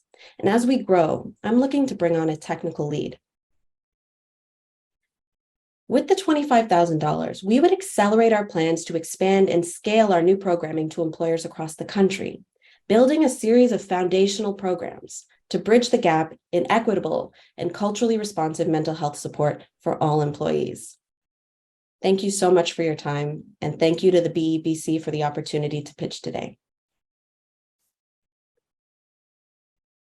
Yay! Well done, Mickalene. I'd like to open the floor to any of our judges to see if we have any questions right now. Is that correct? Sure, I can go first. Mickalene, what do you see as your competition? So there are a few different businesses that I would say, and that's kind of why I say we're not really a directory like Psychology Today or the Black Therapist List, and we're not in a traditional employee assistance program like Inkblot and others. We combine all of that, so we really are a bit bespoke and work with employers to fit in our programming within their workplaces. So we have a range of competitors, but they don't really match exactly what we do, at least in the Canadian market. And I think, and what were the number of products that you were offering through the app? So we have 2 main products and 2 main support pathways is what we say. So we have the app, which is to connect with culturally responsive mental health professionals. And the second pathway is our new programming, which is live online virtual programming to help people reduce stress, calm their nervous system, and reduce anxiety. And so that's the program that we offer B2C to consumers and are now rolling out to, planning to roll out to companies as a business to consumer model, where we can offer it to employees and build it into their employee assistance program benefit offerings. Thank you. Thanks. Perfect. We also have one question from Melissa Allen. Hello there, great presentation. My question is where do you see the company going in 5 years, and what are your expansion plans for cross-border? Thanks for that question. I see our company really expanding nationally in terms of the our second programming, which is really the employee assistance program, right? So building into that sphere, and I would love to see us expand across the country and really take up space in some of the major companies to really build out more inclusive and equitable mental health benefit offerings, because I think a lot of times what we see in many companies is we don't often have those types of resources that are available to everybody, you know, that feels like in all their intersections they could, you know, address that. So in 5 years, that's what I would hope to see, that a really proper expansion across the country. And then ideally, moving into international spaces. So being able to offer this to companies outside of Canada. And I really see that potential to scale with our new offering. Perfect. Thank you for both of your questions, Galila and Melissa, and for your lovely presentation, Micheline. Thank We you are so much. so excited. Of course. Next up, okay, I have a question for you. How many of you are an immigrant, or how many of your parents are immigrants? Definitely write that in the chat. If you're first generation immigrant, let us know, because our next contestant competing for the grand prize of $25K, he can relate. And he's going to tell you a bit more about his journey and how he got to the brilliant idea of Vaster app. His name is Dres Ashkadam. Thank you, Jessica. Hello, my name is Dres Ashkadam. I was born in Addis Ababa, Ethiopia. I'm a first-generation immigrant and also the CEO and founder of Vaster, a company working to change the way consumers obtain information about products. I'm really excited to share with you my story of my company and how it all began. You see, a few years ago, my father underwent heart surgery. If you've experienced something similar, you know how vitally important it could be for him to have accurate nutrition information for everything he ate. However, the amount of information he had to navigate, especially at restaurants, was overwhelming. And this sparked an idea in me. I realized the need for a solution that would make it easy for people to access crucial information about the foods they consume. Out of this discovery, Vaster's predecessor, MenuBurst, was born. I developed this product so that my father had the reassurance he needed to simply relish our meals together. The plan was to launch MenuBurst in January 2020, but the world took a different turn. During this pause, I experienced another event that altered and advanced the direction of my business. Meet Dino, my buddy for 18 years. In his final year, he suffered from painful arthritis, and it was recommended that a CBD oil could lessen his pain. But with my limited knowledge of cannabis products, the oil I purchased only made things worse. Once I got the right product, I had another problem. I had no idea how to determine the correct dosage. This is when it hit me. The technology developed from MenuBurst could be applied to this growing and complex industry to help educate and empower consumers to make informed decisions. Inconsistent product information in the cannabis industry is huge. It can become distorted or lacking as it travels through the chain of distribution, creating uncertainty amongst consumers. Vaster offers a solution to this problem with a mobile app that puts all the necessary information about cannabis products at your fingertips. With Vaster, you can scan any cannabis product with your smartphone camera and instantly access detailed information about its composition. With a user-friendly interface, Vaster offers critical information such as potency, strain type, flavor notes, and more, making it easy to understand cannabis products in real time. As I dug deeper into the industry, I realized there were three main audiences with distinct needs: licensed producers, dispensaries, and end consumers, each of which faces unique challenges when it comes to accessing and understanding information about cannabis products. Vaster uses AI and anonymized user data to deliver a bespoke customer experience that reflects the user's experiences and guides them to better experiences. The application is designed to help licensed producers and dispensaries educate and empower their staff, as well as their customers. The beta version of our cannabis-focused app has been deployed, and we're eager to bring the groundbreaking technology to the masses. We have commitments from several brands with many more in the pipeline. Our full release is planned for Q2, and Vaster is scalable in many other consumer product categories. I am confident that with our expertise and dedication of our team, with over 30 years of combined experience in product design and development, Vaster will continue to revolutionize the way we all make informed decisions about the products we consume. The recreational cannabis market in Canada has only been legalized since 2018. In the US, although federal legalization of the market is yet to occur, most states have legalized it.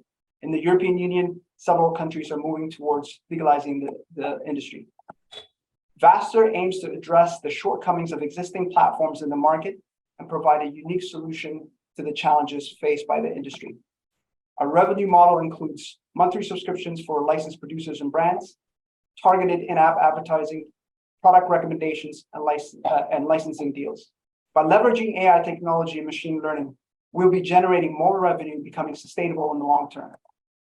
Having bootstrapped this project, I know firsthand the impact that a lack of resources can have on an individual's ability to pursue their dreams and aspirations. I am so grateful for this opportunity to apply for this grant, which will provide me with the financial support to bring Vaster to market. I want to empower individuals by giving them the tools they need to live healthier lives and to build a more just and equitable society.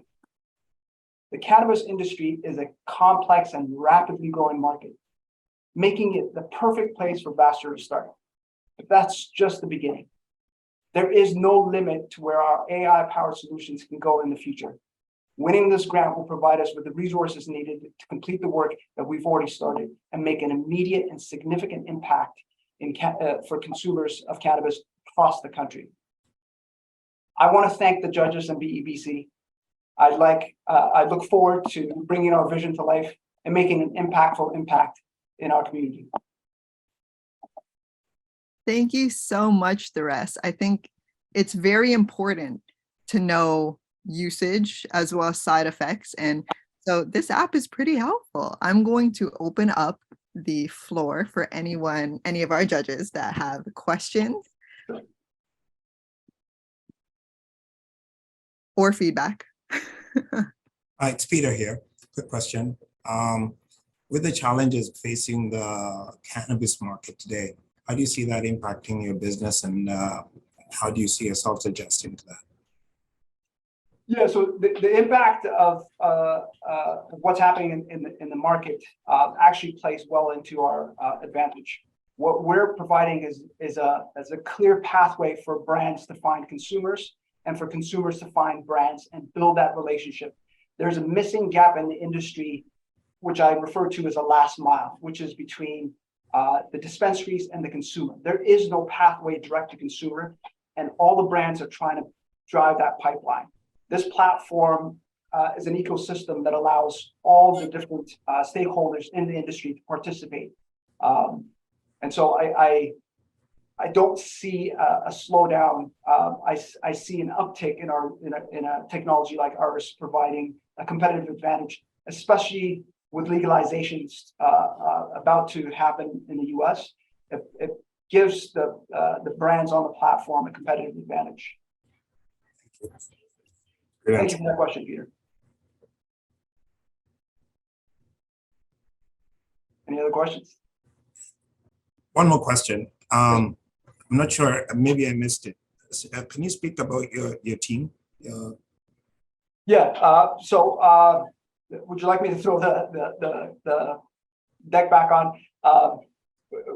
We have expertise in-house. So we built the intellectual property, we built the code in-house. Where we need the help is on the design side. So we've had to outsource. So a part of the funds that, if we're lucky enough to win this competition, part of the funds is to help us work on the redesign of the platform so that we can launch in that Q2 of this year.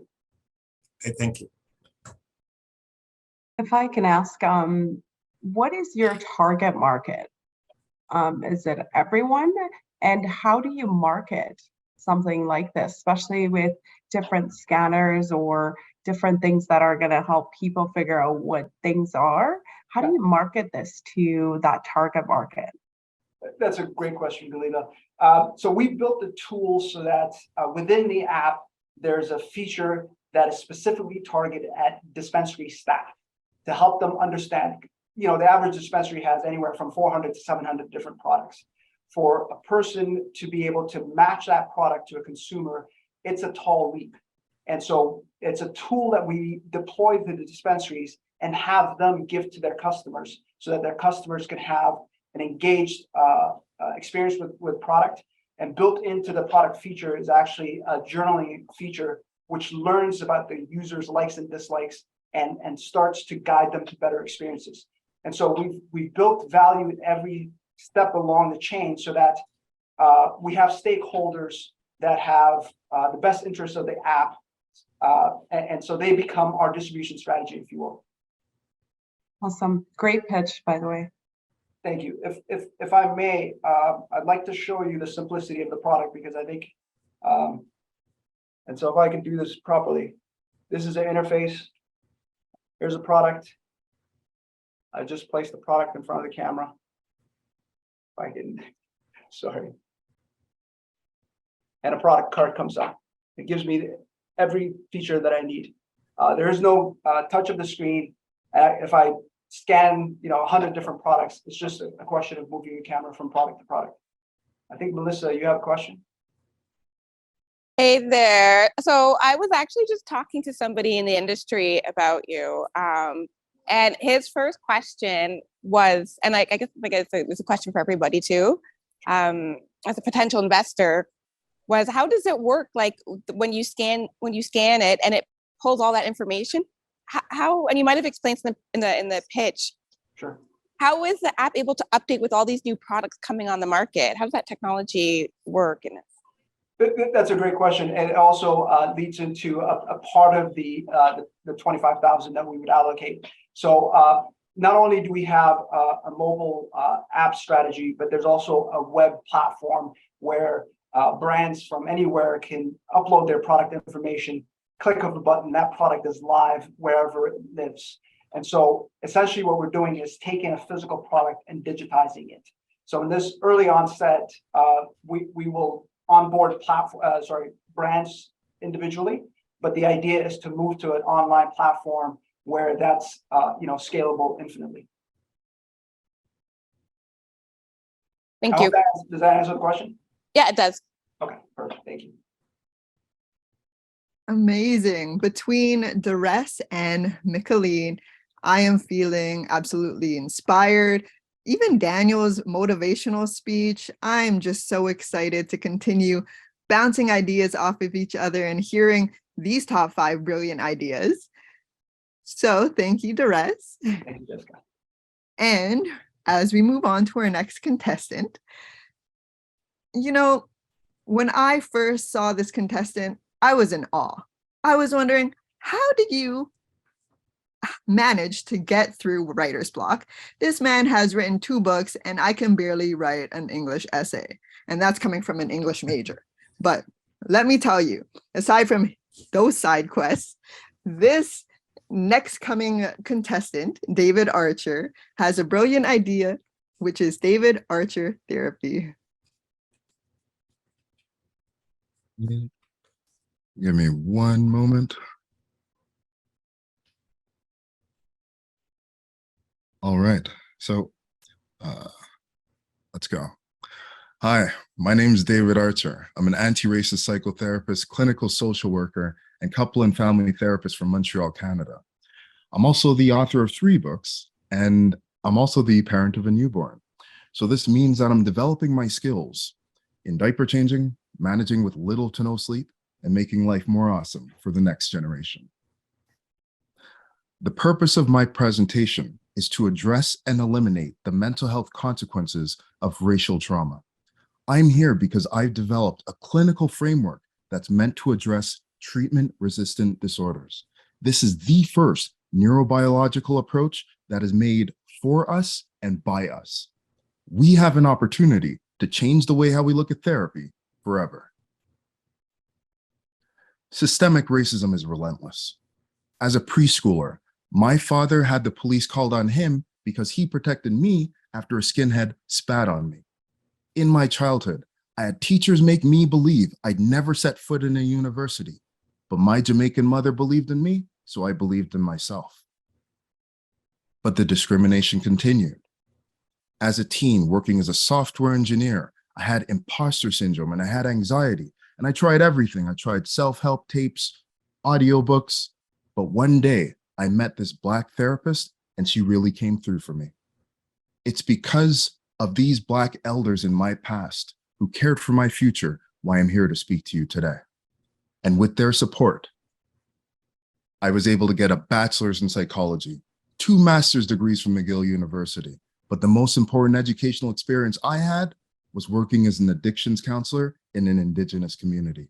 There I learned about the resilience of their people, the impact of social policy, and how to address multi-generational trauma.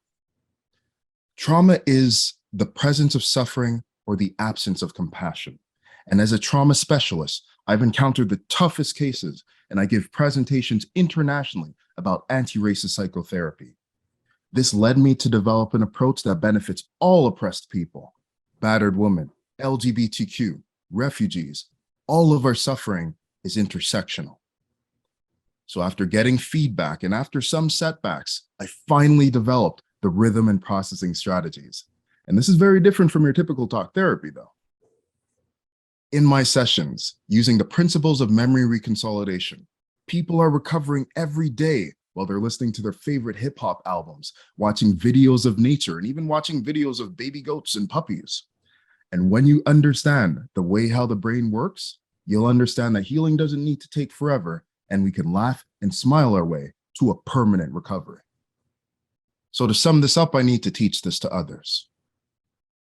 So 77% of people get their new books from Amazon, and I give presentations to reach therapists and professionals. I'll get a consultant and a social media director so then I can expand the reach on the 4 major platforms. And this is what needs to happen. Expanding from direct practice. So having a group therapy project and also being able to work with grad students straight out of university. Working with larger organizations so that we could support the veterans and also the prison community. Anti-racist organizational psychology, so we can use a never before seen approach, group therapy intervention to work with critical incidents at work, and collaboration with universities. Research collaborators will help make this the first evidence-based and memory reconsolidation-based approach to treat racial trauma. This has never been done before, and also it'll expand its reach and make it international. We got some problems that are worth solving. There are no treatments designed by Black Canadians. We don't seek help because we don't see ourselves in the session. 2, lack of Black Canadian EMDR trauma therapists. I'm fully booked and we got 1.5 million Black Canadians. Who are they going to talk to about racial trauma? 3, long therapy wait lists. We are currently facing a mental health crisis, and traditional models of therapy are not designed to handle the surge in requests. Winning this grant will bring these solutions to life. A franchise model for training anti-racist trainers. This will expand the reach of the approach. More workshops and publications. This will inspire the next generation of Black student therapists, developing an evidence-based and group therapy intervention, which will make a new model for trauma treatment. So let's change the system, making more books about anti-racism, bringing more Black therapists into the field, and making the public know that all people deserve to heal from their suffering. So thank you for listening, and let's make the next generation more awesome, so that if my son ever needs to see a therapist, he can meet one who could help him believe that he could change the world too. Thank you. Thank you, David. That really resonates with me because mental illness and just seeking help is definitely so huge right now. And a lot of people, especially in the Black community, they do want to see familiar faces and they want to see people that they can relate to. So with that being said, I'm going to open the floor to any questions for David. Daniel, go ahead. Hey, David, great presentation. Thanks so much for sharing. I guess my question is, I'd love to have a little bit more details on your franchise model.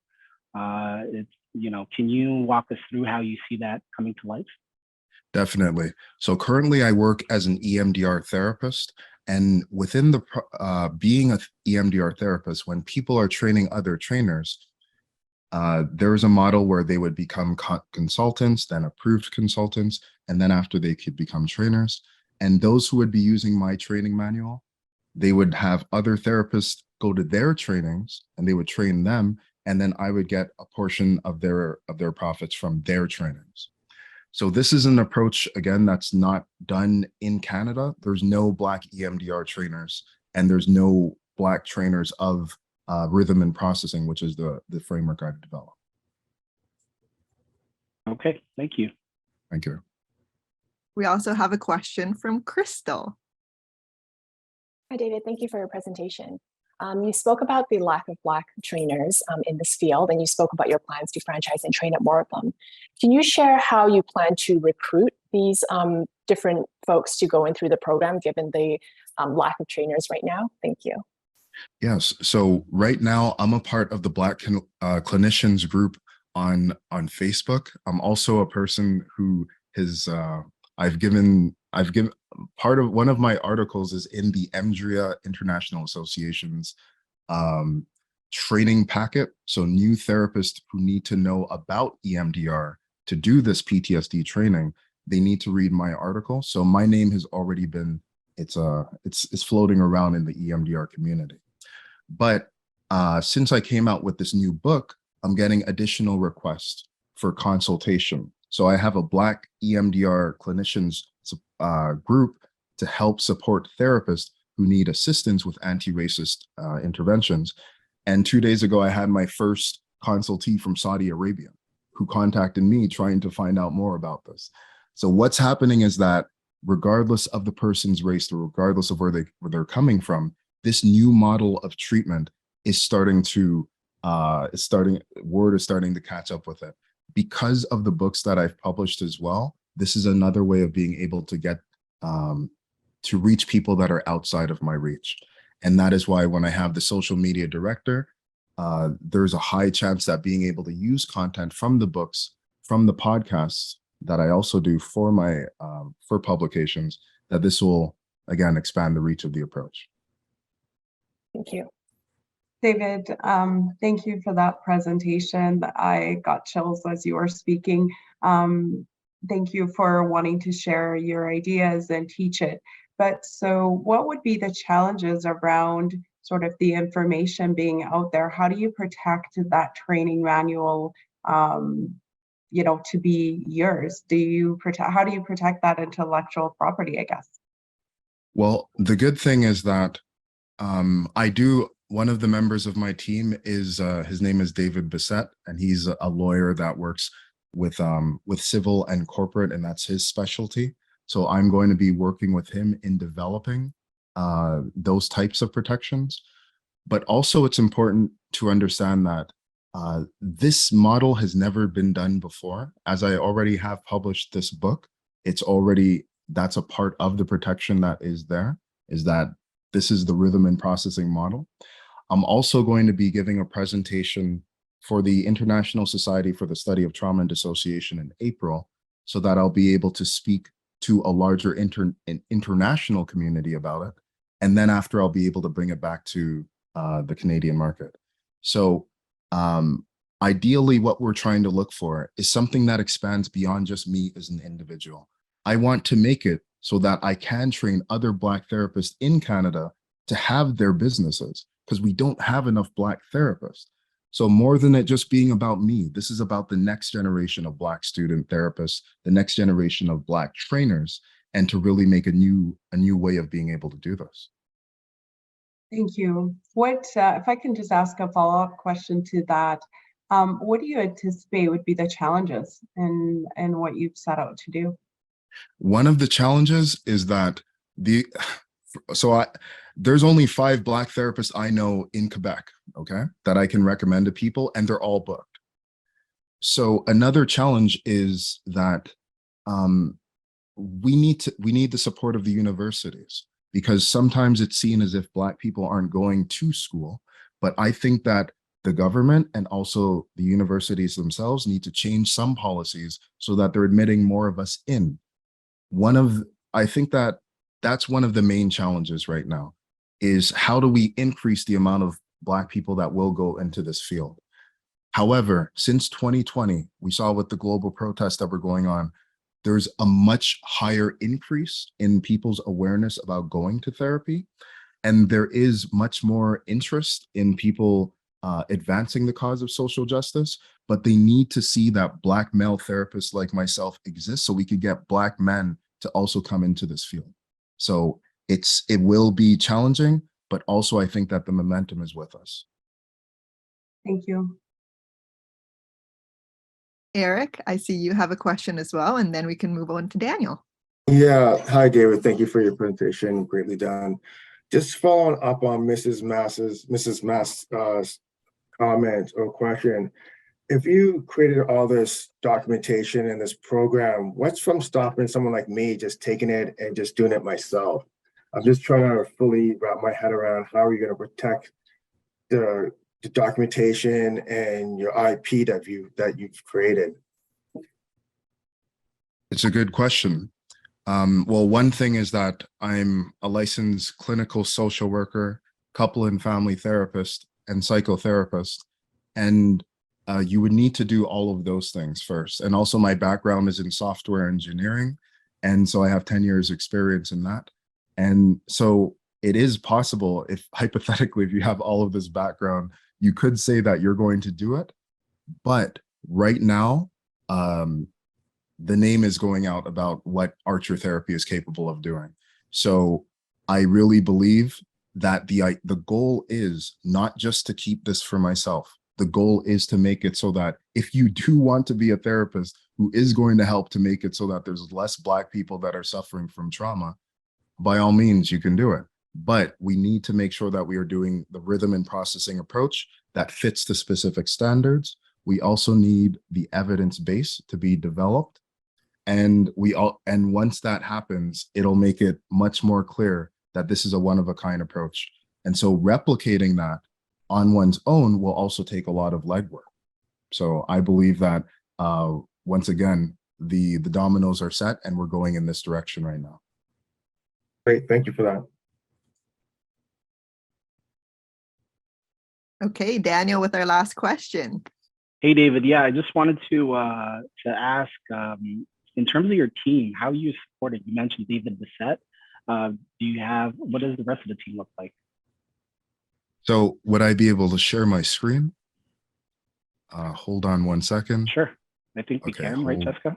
Hold on a sec. Let me see if I could share the screen right here. Okay, so here we have Frederick Dorval. He's my accountant. And so he has a CPA. He's awesome. He has expertise working with psychiatrists and social workers. Quentin Newhouse is my business coach. He helped me to get to this point where I could even do this presentation. Doug Minter, he's connected with the Canadian Black Chamber of Commerce. Mark Goupil, he's an MFT, so a marriage and family therapist with a group practice. He's bilingual, so he helps, his networking allows me to get with the bilingual market.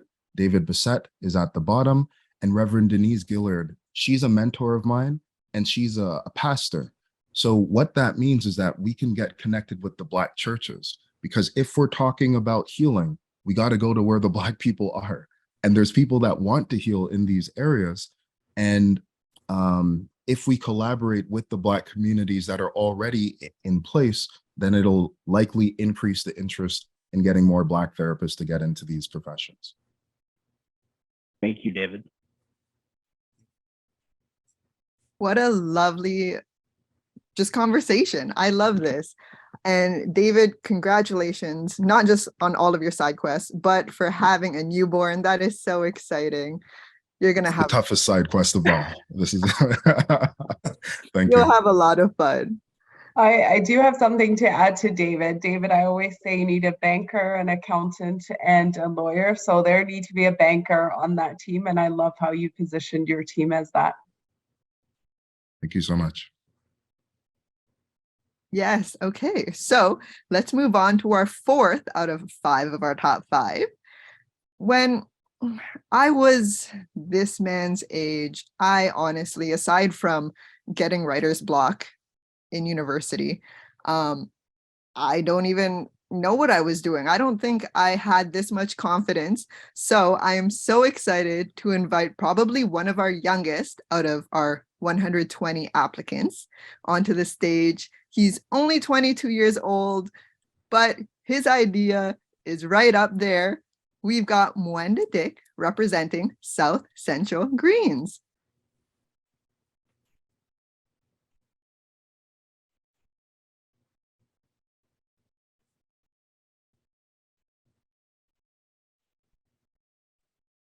Wait, Mwenda, I think you're muted.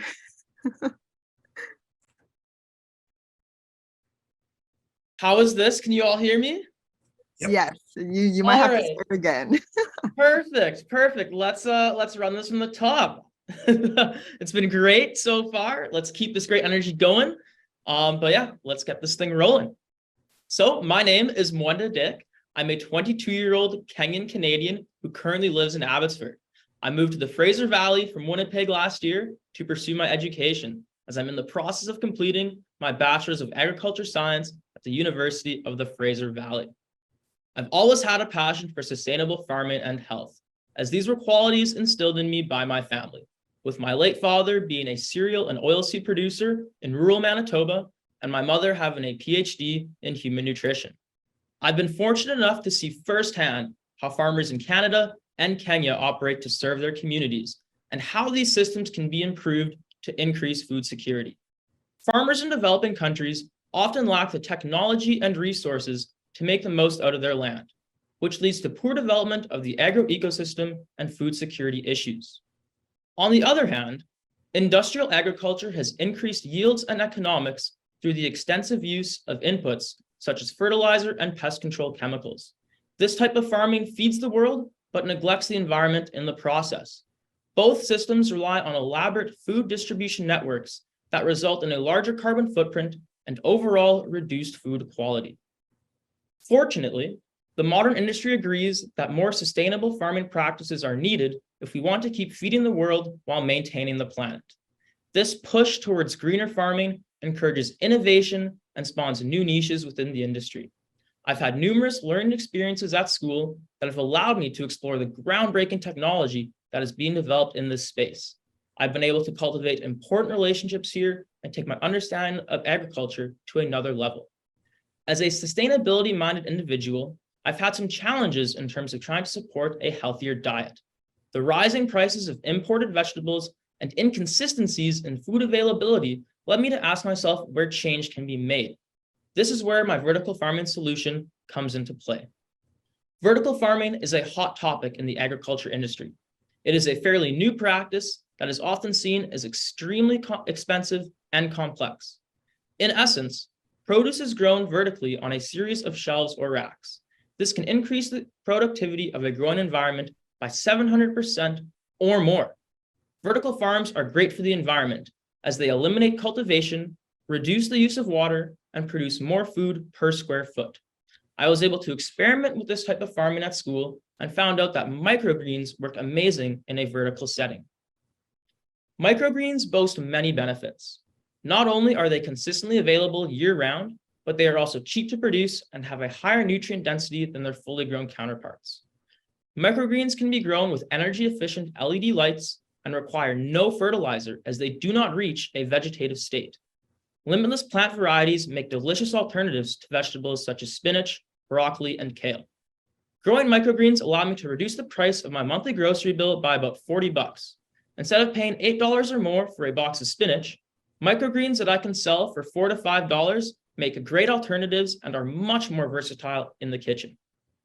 I intend to support the community by providing locally grown microgreens that offer a cost-effective, environmentally friendly solution to accessing good food. It shouldn't be expensive to eat healthy. Speaking with professional chefs and restaurateurs such as Jeff Massey from Restaurant 62 and Angie Quayle from Well Seasoned Gourmet Foods showed me that there are many people in this industry who are eager to find good local food that makes it from farm to table without having traveled hundreds of kilometers. Food networks that rely on extensive transportation leave large carbon footprints and lead to the manifestation of food deserts, which make it harder for those in affected communities to secure healthy food. South Central Greens will supply nearby restaurants, farmers markets, and food hubs with a fresh and sustainable option for produce.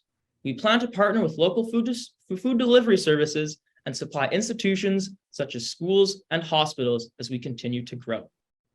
I can see this project having great success, especially with help from the BEBC. I am currently running a small vertical farm out of a spare bedroom in my house, and I will be getting access to an old barn later this summer. $25,000 from the BEBC would accelerate the transition as I outfit the barn and scale the operation, allowing me to forge a new path of agricultural innovation in the Fraser Valley, inspiring fellow students and farmers as we are the next generation of caretakers for this planet. This grant would make one of my dreams a reality. It would be very fulfilling on a personal level to take the skills and techniques I developed in this business back to Kenya, allowing me to help farmers increase agricultural productivity while taking care of the planet. I'm very thankful for the BEBC enabling me to pitch today. I appreciate your attention and look forward to hearing your insights. Thank you. Wenda, such a good presentation. I have never been so hungry for healthy food. What? And on a budget? That's crazy. Let's open up the floor to a few judge questions, if there are any. Oh, we see one from Paulina. Thanks so much for sharing, Wenda, and a really great presentation and such a big need around food scarcity. I know a little bit about the space and was actually talking to someone last week who does a lot of sustainable circle economy-based agriculture. And one of the challenges they were sharing is shortage of seeds and how that's been an increasing challenge on farmers and on new farmers. And I'm wondering what your perspective and solutions around that might be. So definitely seeds, inputs, all that stuff is hanging by a thread with the global supply chain issues that we're facing right now. Luckily, in the microgreen space, these sprouted seeds are actually not as in demand as some other commodities are. I've actually experimented with growing my own seed stock to kind of continue the sustainability of my farm and increase that to reduce my cost on seeds. But as of right now, I have a pretty decent supplier that seems to always stock what I need. And I just want to continue developing my own seed and hopefully sustaining myself from there on. Thank you. Hope that answered the question. All right, we also have a question from Melanie Ewan.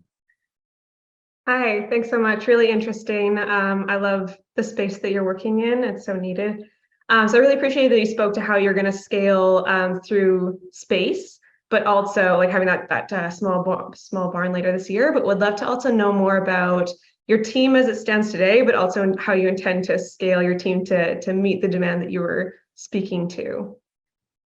So as my team stands today, it is just me here. It is all done by me. I do like the R&D, the growing, the marketing, the bookkeeping, all done by me because I'm a student, you know, all I can afford. But as we scale, I definitely am going to be hiring a growing assistant.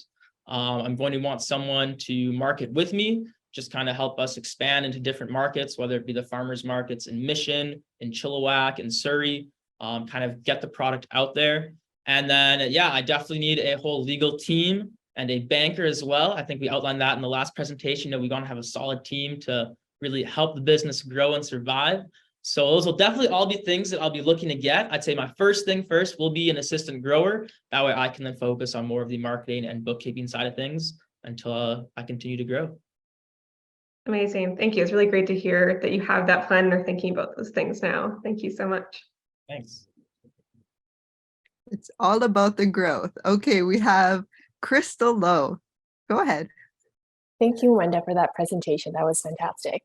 I'm wondering if you've already had any conversations or if you're at that stage of having conversations with some of the restaurants or institutions, some of the end users that you are anticipating. And if so, have you heard any reactions or any indications of interest from them?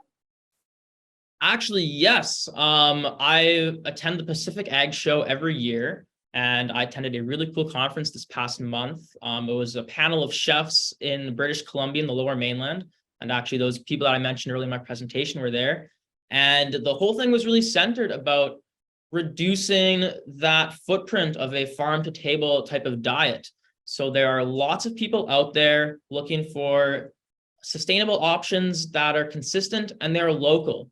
I want to serve the direct immediate community around me because that is what is going to improve the overall food security of the community and potentially the province and the country. We need farms, like me, supplying individuals that are close to them. Community-based agriculture is a big thing that we need to increase. But yes, there has been lots and lots of push for it. People are excited. Thank you. It's great to see that community-oriented approach.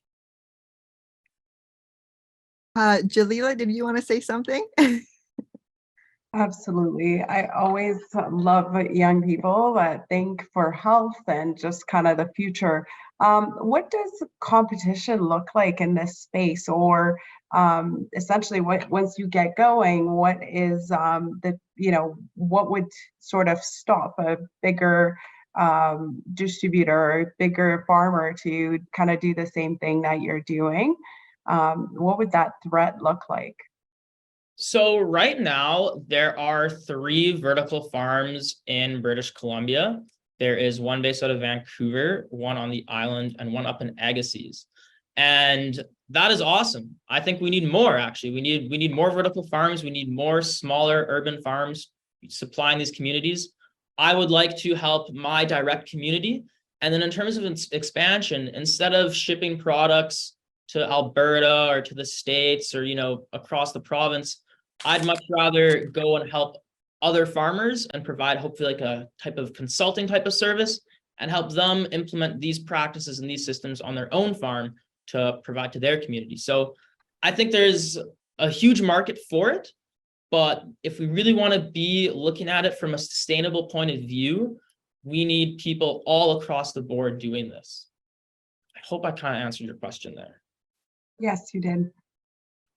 Thank you. All right, our last question is going to be from Eric. Yeah, just thanks. Just follow up on the previous question. How big are these other vertical farms in terms of square footage? Do you have any sense of that? I believe the farm in Agassiz is less than 1,000 square feet. Okay. I don't have much information on the guys running it out of the island, but I do know the group in Vancouver, I believe they're about 1,500 square feet or so, and they actually do a bicycle delivery program, which is pretty cool. My current space is very small. I'm literally using, I would say less than 150 square feet right now. And the barn that I will be getting access to is about 1,400 square feet. And how tall is that barn? You're going vertically, right? So if you're going vertically, you need the height, right? Exactly. So essentially, like I'm not even 6 feet tall, so I don't want to go too crazy high here. But currently, the racking system that I'm using is 6 levels high. I think the total rack height is about 6'8", 6'10", and that's what I'm comfortable with working with right now. And with our barn that we're going to be getting, I can add about 2 more levels to that racking system, so I'll get a total of 8 levels per rack, and I can do about. I can do 20 more racks, and each rack holds about 25 trays of microgreens. So there's really a big expansion there. I'm going to like well over 100%. Thank you. Thanks. Amazing. That is so exciting, Mwenda. We see the vision, we support the vision, and we'll see if your vision will get that 25K in a little bit. Well, see, there's a lot of great visions here, so I'm wishing us all the best. Thank you. Oh, it is such tough competition. I'm looking here in the chat. Ever since Michelene, Derez, David, Mwenda, and we have one more, save the best for last, no favoritism. But remember yesterday, I was talking all about hair, and this next contestant will educate the whole world about it. So I'm ready to call TK Prentice Cupid, who is the founder of Textured Hair EDU. Hello, everyone. Thanks for having me, judges, BEBC, and all the attendants today. My name is Takia Prentice Cupid, and I'm a licensed hairstylist based in Toronto, Ontario, with over 7 years of experience. I am also the founder of Textured Hair EDU, which is on a mission to build curly and Afro hair education in Canada. Throughout my journey as a stylist, I've noticed a gap in Black hair education within the beauty industry and the Canadian Beauty School curriculum. I started my company in 2020 due to frustration from the passing of George Floyd and Breonna Taylor, and the beauty industry's limited response to ending hair discrimination. I found that after these tragedies, leaders in the beauty industry simply responded with Black squares on Instagram and no dedication to changing the Eurocentric standard of cosmetology training. This inspired me to make this change and start a company to teach professionals and others about Black hair. Black hair is the most versatile texture on the planet, with a variety of curl patterns. Currently, there are 1.2 million Black citizens living in Canada and an even greater population of non-Black citizens with naturally wavy and curly hair. Using our neighbors to the south as an example, market data confirms that over 65% of the US population has naturally curly and Afro-textured hair. In addition to this, Black consumers in North America spend over $7 billion on hair and cosmetic products, making us the largest beauty consumers in the world. Although the Black and curly hair community is a prime consumer in the beauty industry and also makes up a large part of the population, a curriculum for Black hair and curly hair does not exist in the standard of Canadian cosmetology training. In addition to this, not a single beauty school that is dedicated to teaching others about Black hair exists in Canada. I stand here today determined to change that.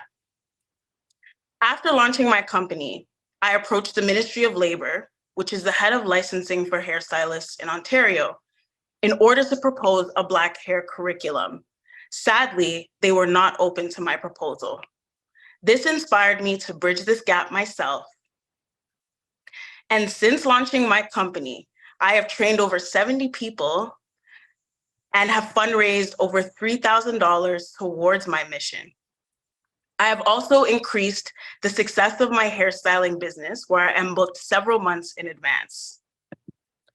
Winning this $25,000 Black business grant will allow me to open an academy salon to teach professionals and others about curly and Afro hair.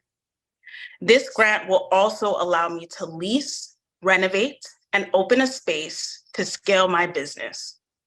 My vision for this space is that it will operate as a beauty school and a salon that is diverse and inclusive. This school will bridge the gap to encourage stylists of diverse backgrounds to service Black and BIPOC consumers.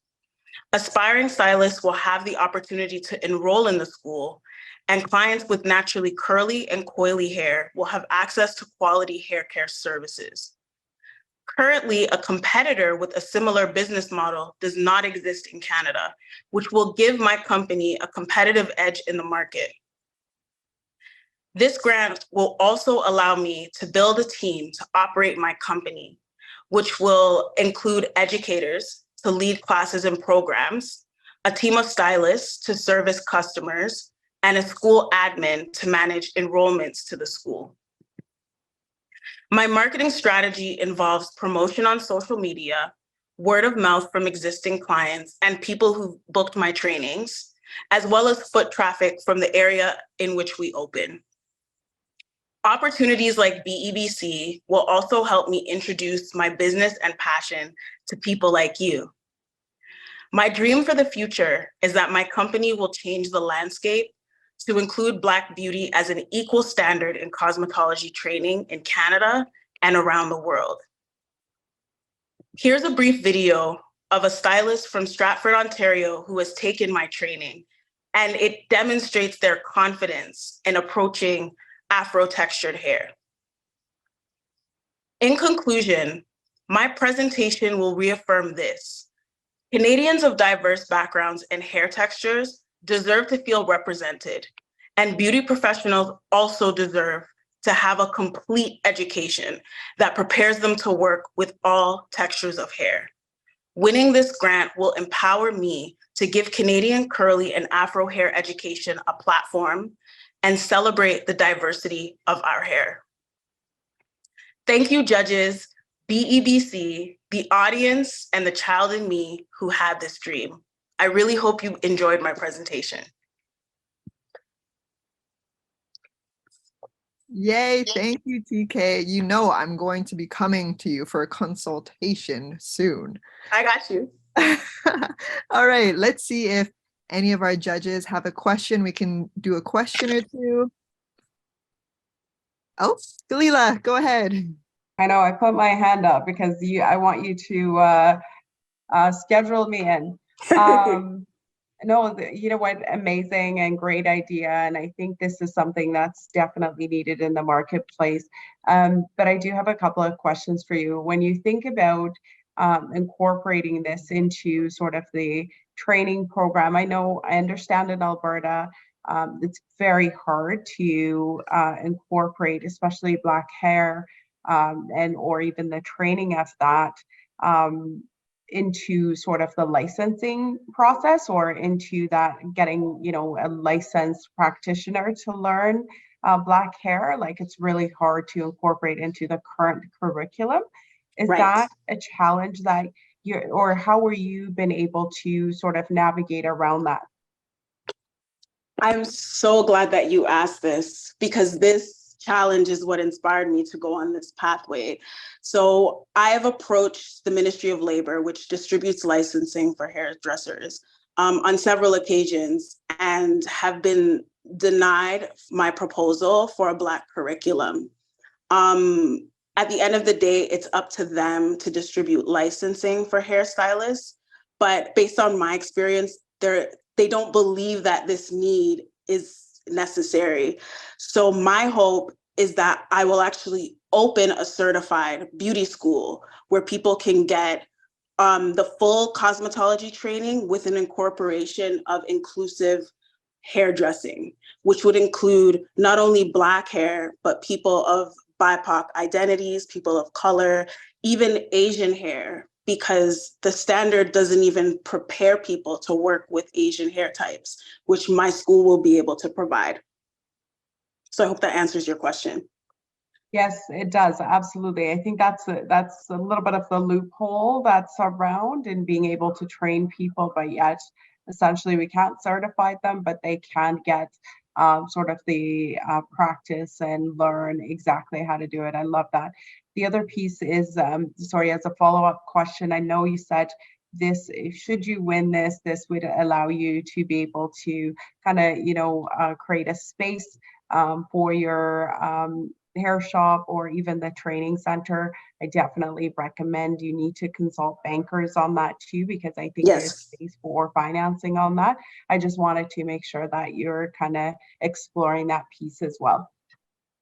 Yes, thank you so much for that feedback. I'm exploring all of it. And I do know that when it comes to pursuing that journey of opening the space, that I'll definitely have to consult all types of people, lawyers, everything. Because recently I had an experience of attempting to open a space and it didn't work out because I didn't have that team backing me. So I will 100% take that feedback.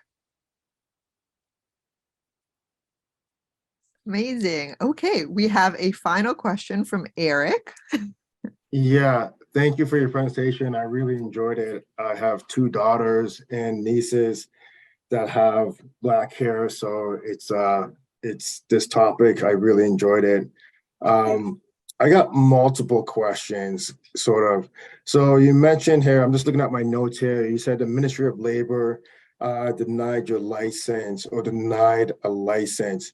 Now, how would you, because ultimately you need them to provide licenses. So have you given any thought on how to change their mindset? Well, to be very honest, and thank you so much, Eric, for your question, and congratulations on your beautiful daughters. I've decided not to go through them to do this. Okay. So instead, the approach I want to take is to open a certified school that I can use to provide my own training. With that framework, it will be a private college, but still it will be a place people can come to get training and official licensing even. So who certifies you? I guess I don't know much of this space. I'm just hoping you can educate me here. Yeah. And if you're going to get a certified school, who's the body that will certify you? So you can still go to the Ministry of Labor to certify a school. However, they don't have to adapt your training as the standard of cosmetology training. Okay. For example, when I went to training, I went to Aveda Institute. Yeah. And that was a private college. Yeah. So they had to follow the ministry's framework. However, they deviated from that to offer their own private curriculum. Okay. Okay, that makes sense. Yes, I have a friend who's a stylist and she went through the VEDA training as well. So thank you for that. My next question would be on the space that you're hoping to acquire. How big of a space will that be? How many educators and how many stylists do you see you'll be bringing on? I guess there'll be initial startup and then 3, 5, 7, whatever years down the future. What are your thoughts on that? Yeah, thank you. I love this question. So I can easily start with 800 to 1,000 square feet and 3 chairs to 5 chairs and have, you know, a small group of students and then expand. But my dream is to have a warehouse space that I can open that's thousands of square feet to train and also be a hub for inclusive hairstyling. So people that they can go through my training, get certified, work there, or people that want a more inclusive space to work where they can mentor from other professionals, they can come there also. So that's my big dream. Okay, thank you. And just, sorry, one follow-up question. So we saw with COVID, with my friend, she's a stylist and she has 3 shops, 3 salons, and she took a massive hit. So how would you protect yourself if another pandemic came around?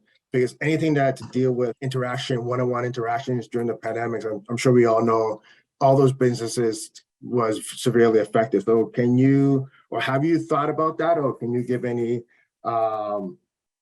feedback on that? Thank you. So the great thing about that is that that's how I actually started my company. So with the pandemic, we started our platform as a virtual platform. So currently our education platform exists and we're using that to funnel our curriculum. So people can still get training virtually without being in person. Although the feedback from our market confirms that people benefit a lot more from in-person training. Thank you for that. Appreciate it. Welcome. Amazing. Thank you so much, TK. Thank you. Of course, we have finally gone through all of our top 5 pitch applicants. This is such a hard process. I am just so grateful that I get to just observe and I don't have the most difficult decision ever. A lot of feedback in the chat about how each and every one of you are finding a solution, filling in gaps, helping us feel represented. So from Micheline Can, we're going to download Althea Therapy, don't worry. Duress with Vaster app, we're going to download that too. I might even buy both of David Archer's books.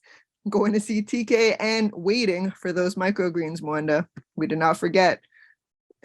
We are going to throw it back to Candace as we have more exciting things throughout the day. So thank you all. Hello, hello, hello. Thank you so much, Cheska, and thank you to all of our Black Pitch contestants for all of those pitches. We are rooting for all of you. Congratulations for that. All right, everyone. So next up, we have our breakout session. So please visit the live event tab and select which session you'd like to join. So workshop session number 1 is going to be building wealth, home ownership, and the collateral game. Number 2 is going to be building wealth, pitching successfully for financing, as this could be you next year pitching at the next year's summit. And workshop number 3, growing your business takes growing your relationships.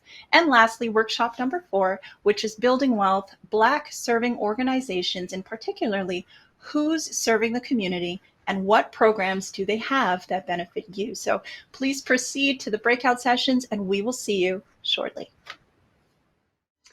Hello, everyone. Welcome back. I hope you enjoyed those breakout sessions. They were absolutely amazing. So next up, you are in for a treat. So I hope you're all ready for our final sessions of the day with our closing keynote speaker, who we are all very excited and honored to hear from today, the legendary Right Honorable Michaëlle Jean.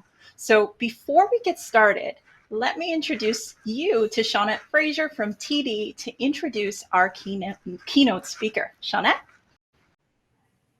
Thank you, Candace, and good afternoon, everyone. It's my absolute pleasure and honor to introduce today's keynote speaker, the Right Honorable Michaëlle Jean, 27th Governor General, Commander-in-Chief of Canada. I first had the pleasure of meeting Madame Jean last summer in Halifax during the Foundation Michaëlle Jean National Black Canadian Summit.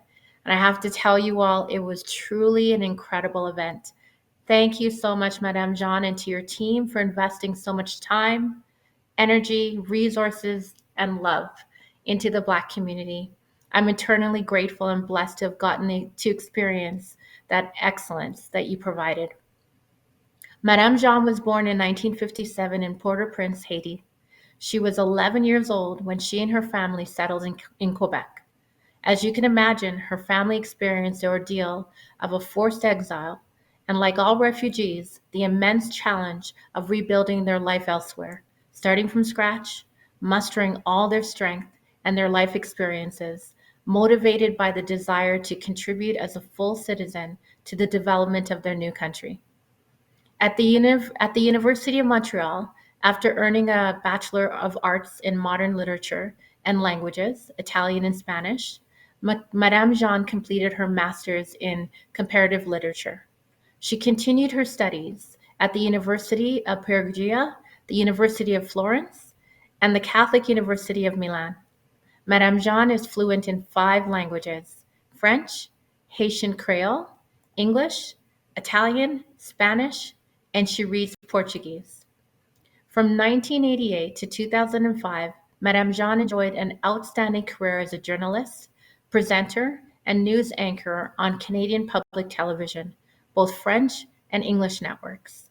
She also took part in the documentary films produced by her husband, filmmaker, essayist, and philosopher, Jean-Daniel Lafond. In 2005, she was appointed Governor General and Commander-in-Chief of Canada, the first Black woman to reach the highest constitutional office in our country. We got to give a shout out for that, everybody.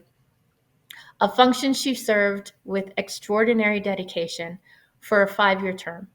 At the end of this mandate, on October 1st, 2010, the United Nations immediately called upon her as UNESCO Special Envoy to support reconstruction efforts in Haiti, her native country, devastated that same year by a brutal earthquake. She also served as Chancellor of the University of Ottawa from 2011 to 2014. In 2014, Madame Jean was elected Secretary General of La Francophonie, the first woman to lead the multilateral organization comprising of 88 states and governments of 5 continents. A seasoned stateswoman and diplomat, her words served to convene goodwill everywhere in the multilateral sphere, in every UN forum, from New York to Geneva, all the way to the Secretary Council, as well as within the European Union, the European Parliament, the OECD, and the African Union. She's best known and appreciated for her convictions, her deep sense of universal humanistic values, the principles and rules of democracy, the rule of law, justice, fundamental human rights and freedoms, which she never betrays. Together with her husband, Jean-Daniel Lafond, she has co-chaired the Madame Jean Foundation since 2010, whose programs help support platforms and civic initiatives alongside some of the most vulnerable and disenfranchised, yet eager and creative, young people in Canada, for vigorous collective actions against exclusion. Madame Jean currently serves as the Chancellor of St. Paul's University College in Waterloo and Chancellor of the African Development University in Niger. Without further ado, please join me in welcoming the Right Honorable Michaëlle Jean, 27th Governor General, Commander-in-Chief of Canada, to the stage. Thank you. Thank you so much for this very warm welcome.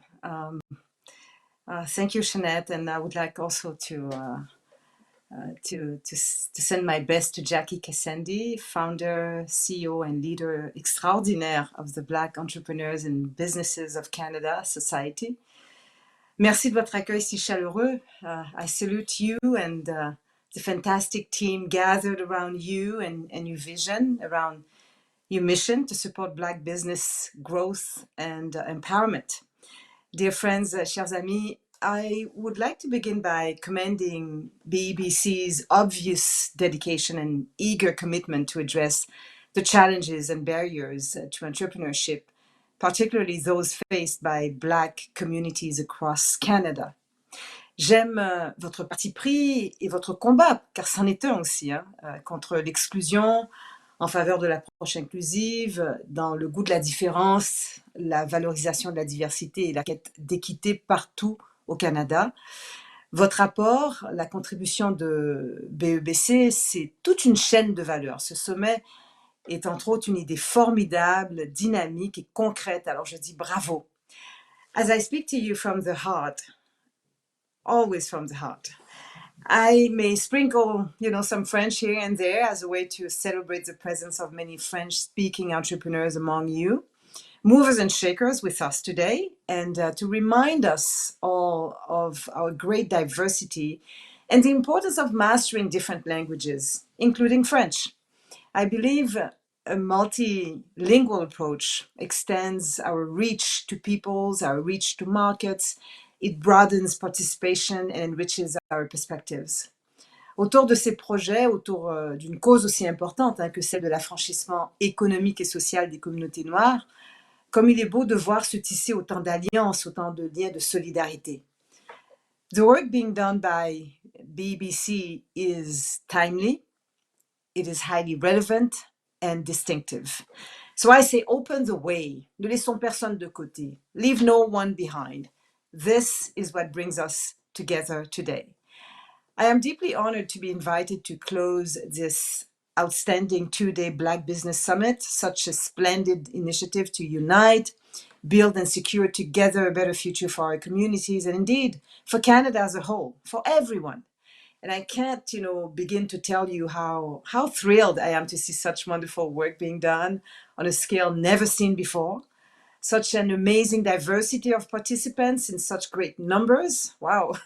and thank you, BBC, for spearheading, such an important gathering with bright, radiant energy and a healthy dose, no doubt, of single-minded tenacity.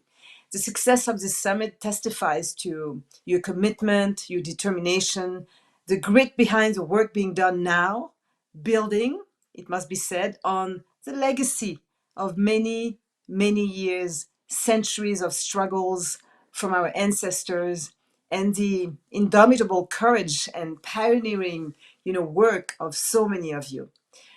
There is your desire to excel, to ensure that nothing holds you back. The strength of your commitment, your talent, and creativity, your audacity, all of these are invaluable and truly remarkable. Taking action as you do against exclusion and prejudice, which targets Blacks and racialized people, you are acting for the common good. You are fostering more justice for all, more equity for all, shared growth, human and economic development made all the more viable and sustainable that it is inclusive and responsible. With such a diversity of outlooks and experiences, it is a thing of beauty to see all of you working together to extend the welcoming arms of inclusion. This is a vision we want to see prevail and flourish. All this to say how delighted I am to be with you today, my voice joining yours to celebrate Black History Month and our achievements. Because we cannot forget that behind what brings us together today is also the memory, the legacy of an immensely painful past, overcome through momentous struggles, very much worthy of celebration, with so much remaining to be done. This month is an opportunity to remember and celebrate, and not only for Black women and men, people of African descent. It's a month of remembrance and celebration and a call to action to everyone. Black history really should not be called Black history because Black history is human history. It's that simple. Black people, what happened to us and the actions we took have shaped this continent, this country, and indeed the world. Nous venons de loin, mais nous marquons aussi des jalons et il nous reste encore beaucoup à faire. This Black Business Summit seeks to muster a force more powerful across Canada, a force more powerful as we join together with the widening circles of people, institutions, and organizations that work to create solutions and opportunities involving us in the decisions that affect us. A force more powerful also as we build new pathways to a better society for all. Not just for one group, one tribe, or a select few, but for everybody. As you know, discrimination and exclusion continue in very concrete ways to impact, to endure, and to kill within Black, Indigenous, and racialized communities in Canada. Let me share some data highlighted by the Michaël Jean Foundation in some of our online events, virtual summits also, one on entrepreneurship and employment, the other on Black health, part of the process that led to the third National Black Canadian Summit held last summer in Halifax on the eve of Emancipation Day. The data clearly shows that the system of inequities in power, resources, and opportunities that discriminates against people of African descent, otherwise known as systemic racism, continues to have a highly corrosive impact on Black lives. Take these few data points. Over 1.5 million people of African, Caribbean, and Black descent call Canada home. Yet, Black Canadians are nearly twice as likely to be unemployed than non-minority Canadians. Twice. Half of Black employees in Canada report facing discrimination when it comes to promotions. At the federal level, 98.7% of all Black public service employees remain in the lowest ranks of the public service. 98.7%. University-educated Black Canadians still earn an average of 80 cents to every dollar earned by their white peers. As a consequence, the average Black worker earned $12,400 less annually compared to other Canadians with the same qualifications. Wage discrimination and occupational segregation thus cost Black communities a staggering $1.5 billion at a minimum every year. Meanwhile, Black Canadians make up less than 1% of senior executives. C-suite positions like Chief Executive Officer, CEO, Chief Financial Officer, CFO, Chief Operating Officer, COO, and Chief Information Officer, CIO. As you know, bias remains a major impediment to Blacks attempting to access business opportunities. A study found that loans with a picture of a Black person in the profile were 25% to 35% less likely to receive funding than their white counterpart. And this despite Black applicants are being charged higher interest rates. Black entrepreneurs still apply for loans less often. No wonder they expect to be denied. Hopefully, this picture is now shifting thanks to the work done by BBC, among others. But until we change the reality and the data, Black-owned businesses start with 3 times less overall capital than their white counterparts, with a huge number of Black entrepreneurs, over 70%, trying to build their company from scratch, bootstrapping their businesses with personal savings and mere luck. Black entrepreneurship in Canada is subject to systemic barriers to growth and success, with as much as 76% of all Black entrepreneurs saying that their race makes it harder to succeed. We can only conclude that the majority of programs that provide access to advice, capital, and funding, and a lot of them were created recently by various levels of government, need to improve their efforts to connect with the needs of Black communities. I've learned through you that less than 1% of Black businesses are certified in Canada to do procurement with either the government or the corporations. This must change, and it will, thanks to BBC working to become the first certification body for Black businesses, seeking to raise the numbers of Black businesses certified for procurement through pre-certification work, support for getting Canada Revenue Agency numbers, proper training, and help filling out the trail of paperwork along the certification process, including following up with post-certification support. So I'm tremendously excited about so many of BBC's initiatives, including the creation of a network of business accelerators and the Black Business Hub project, seeking to establish business, innovation, and impact centers to empower Black entrepreneurs in cities across Canada. You know, I love the concept of incubators and accelerators because it's something that during my time as Secretary General of the International Organization of La Francophonie, I supported in very tangible ways with the creation of some 200 incubators and accelerators and co-working spaces in 13 African countries. I'm very proud of that. I can tell you this work will assuredly pay off. So kudos. The time is right because Black communities and allies have created a tidal wave of goodwill with the push for diversity and inclusion.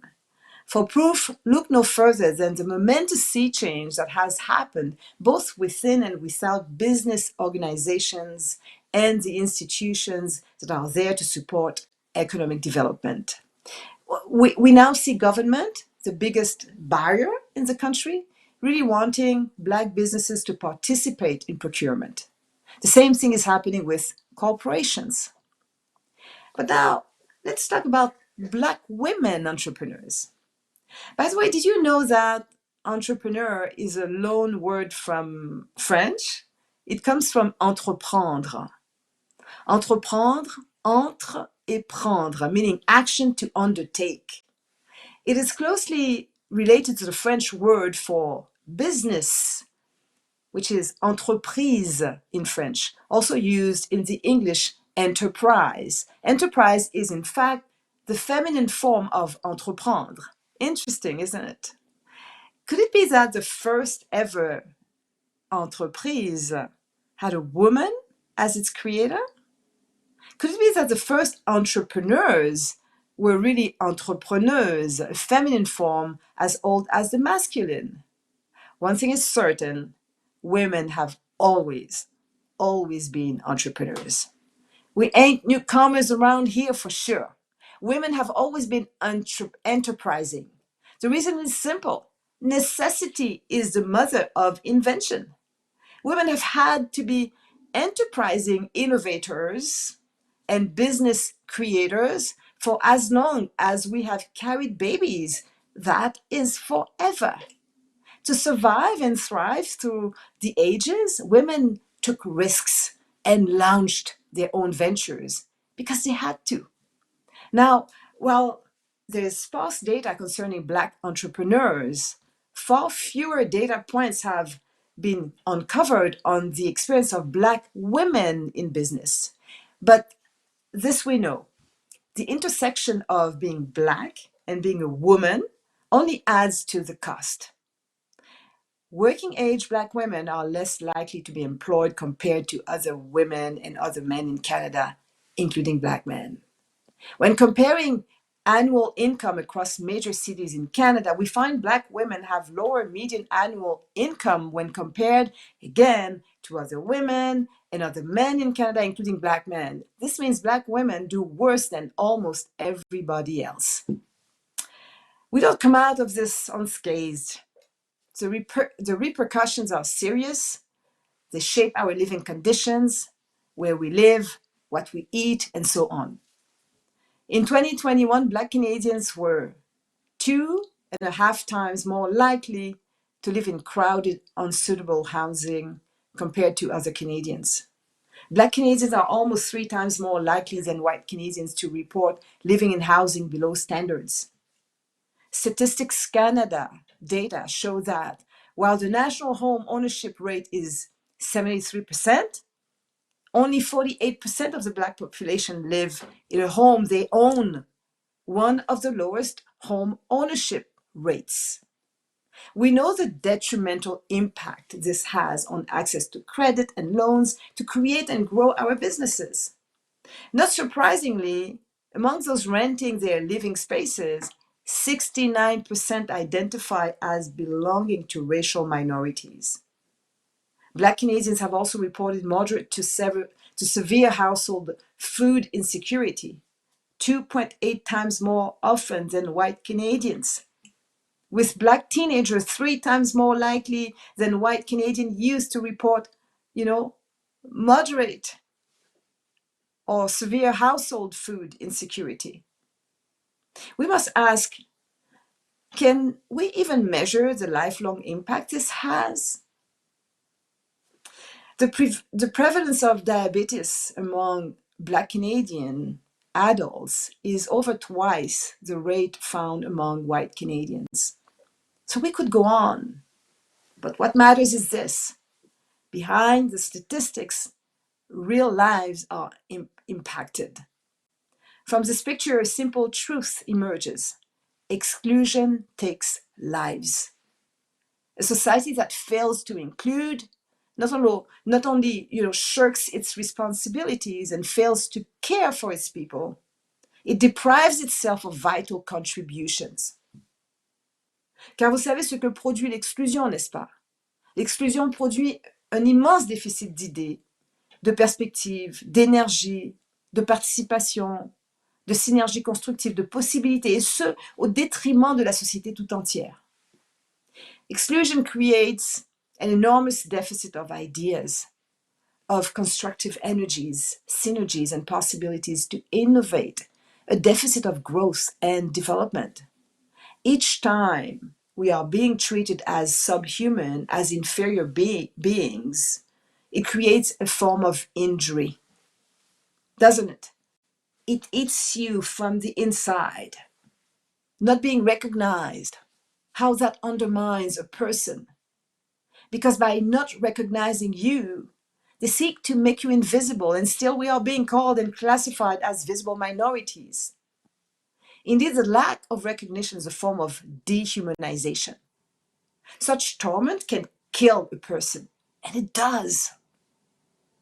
With a career in journalism, then as news anchor and host of public affairs shows, as Governor General of Canada, as Secretary General of the International Organization of La Francophonie, you could say I have landed some of the best jobs in the world.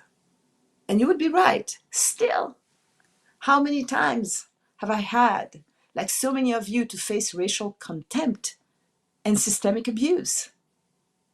Why at the Canadian Public Broadcasting French network, Radio-Canada, I was told point blank, and at a union meeting, no less, t'as eu le job parce que t'es noir, à cause de leur politique de discrimination positive. Tu passes bien à l'écran, tu parles bien, et puis ils ont besoin de marquer des points pour le multiculturalisme. Donc c'est ça qui t'a favorisé.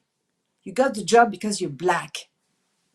Thanks to that positive action policy, you look good on the screen, you speak well, and they need to earn some brownie points for multiculturalism. So you were favored. In other words, I was a pawn. Nothing but an imposter. I was a nuisance.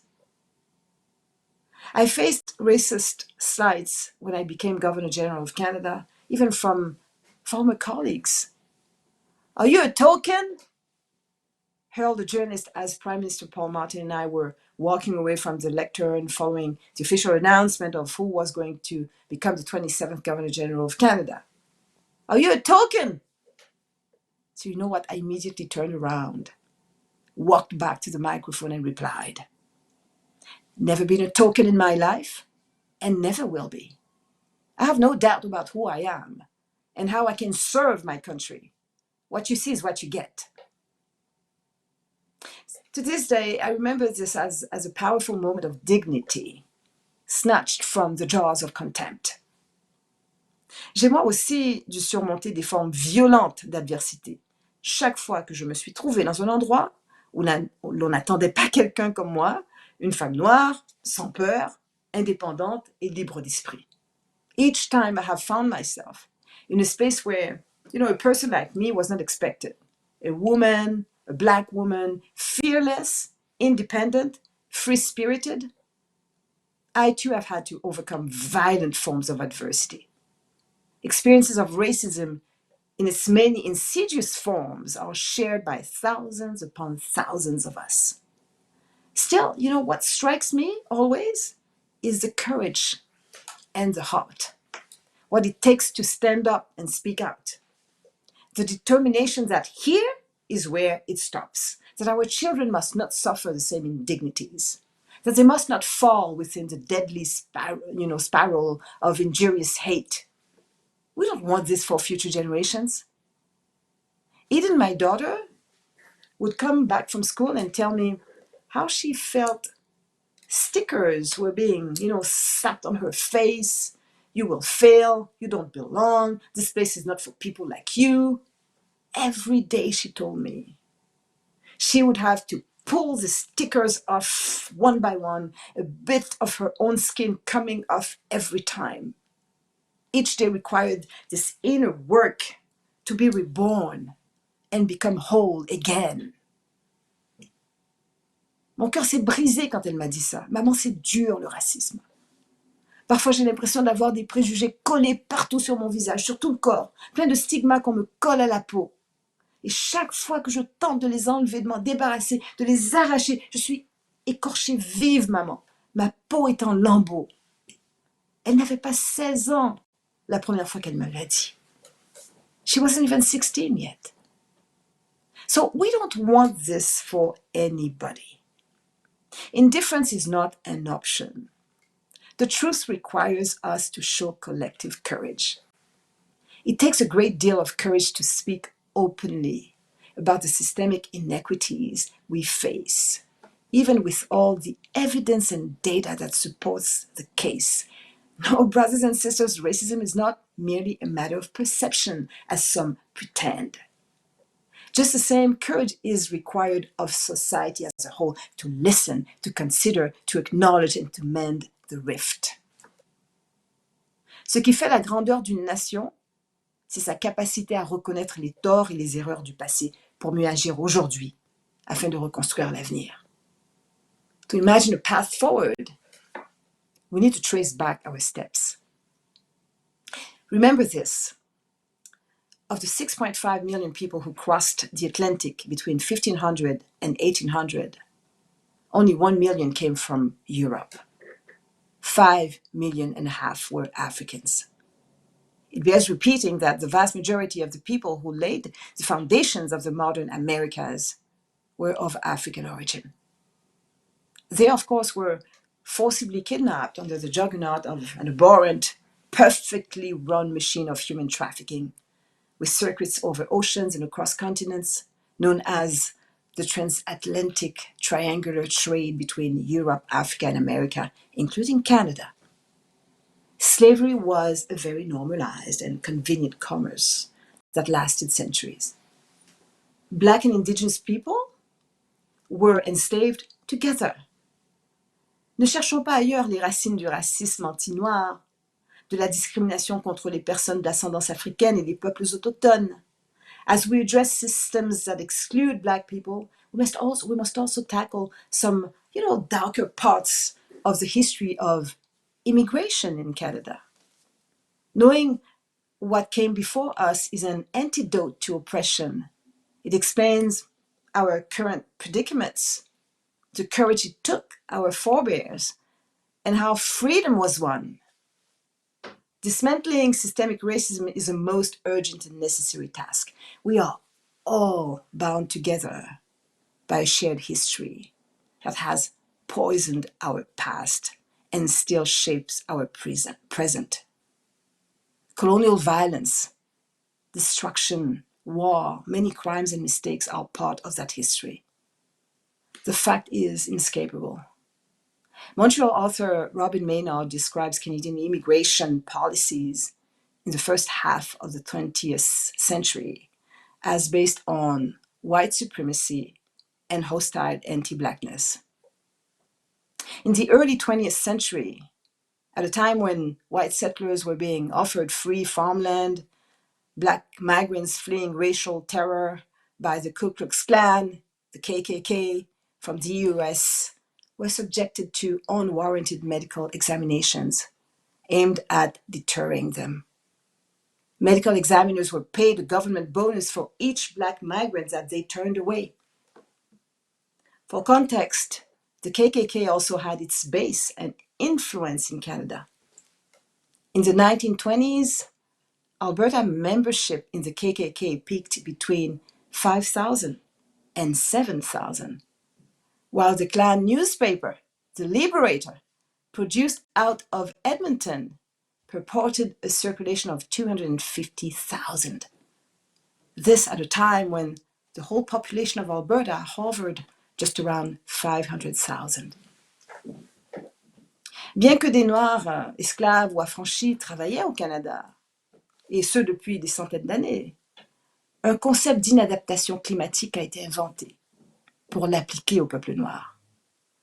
Section 38 of the 1910 Immigration Act empowered the governor and council to prohibit entry of immigrants that belong to, quote, any race deemed unsuited to the climate or requirements of Canada. Similar conceptions of climatic unsuitability appeared in Canadian immigration policies until the 1960s. Well, just 2 weeks ago, I was in Iqaluit to celebrate Black History Month, now a mature 10-year-old tradition in Nunavut. Let me tell you, I saw a great many Black folks up there, and none seemed climatically unfit. Most of them are, in fact, invited by the territorial government as public servants, professionals, and experts to come further the Inuit dream all over the vast Inuit Nunangat territory. And did you know it was an African-American explorer, Matthew Alexander Hansen, who was the first ever to reach the geographic North Pole in 1909? Climatically unfit, they said. Meanwhile, we have one William D. Scott, Superintendent of Immigration from 1903 to 1924, who bluntly stated Canada's unwritten policy, and I quote, Africans, no matter where they come from, are not among the races sought, and hence, Africans, no matter what country they come from, are in common with the uninvited races not admitted to Canada. The informal policy was so effective, it affected Canadian demography over many decades. In a 20-year period at the turn of the last century, 3 million immigrants, mostly white settlers, came to Canada.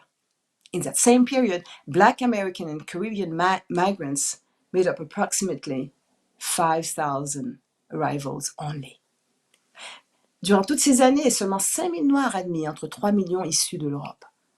Voyez comment le teint du Canada a été radicalement modifié. Racist exclusion remained deep into the 20th century. By 1961, 95% of Canada's settler population were whites of European heritage. So, of course, looking at Vancouver, Toronto, Ottawa, Montreal, Halifax, Windsor, and all of our major cities today, one would think that all of this is far, far behind us.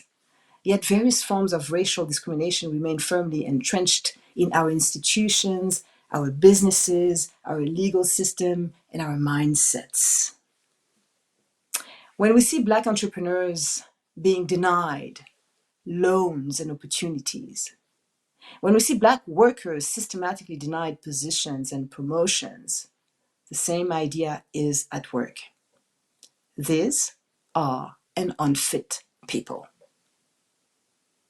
Collective silence is no longer acceptable. We can bear no longer a silence of ignorance from the majority. We can bear no longer the silence also of those who know and yet do nothing, or worse, dig their heels to perpetuate the injustice. The colonial legacy of Canada has a sad, long track record that extends to this day. And we are now determined to change it. Discrimination and exclusion can no longer be allowed to impact, injure, and kill within Black, Indigenous, and racialized communities across Canada. And that's why the Fondation Michaël Jean Foundation created a platform, a nationwide space, the National Black Canadian Summit, le Sommet Pan-Canadien des Communautés Noires, to make our voices and experiences heard. When I opened the third National Black Canadian Summit last July in Halifax, I chose to open it with these words. We people of African and Indigenous descent carry the dreams of the world, because through our struggle, we dream of the true possibilities for this world and for humanity. Nous sommes tous d'une même humanité.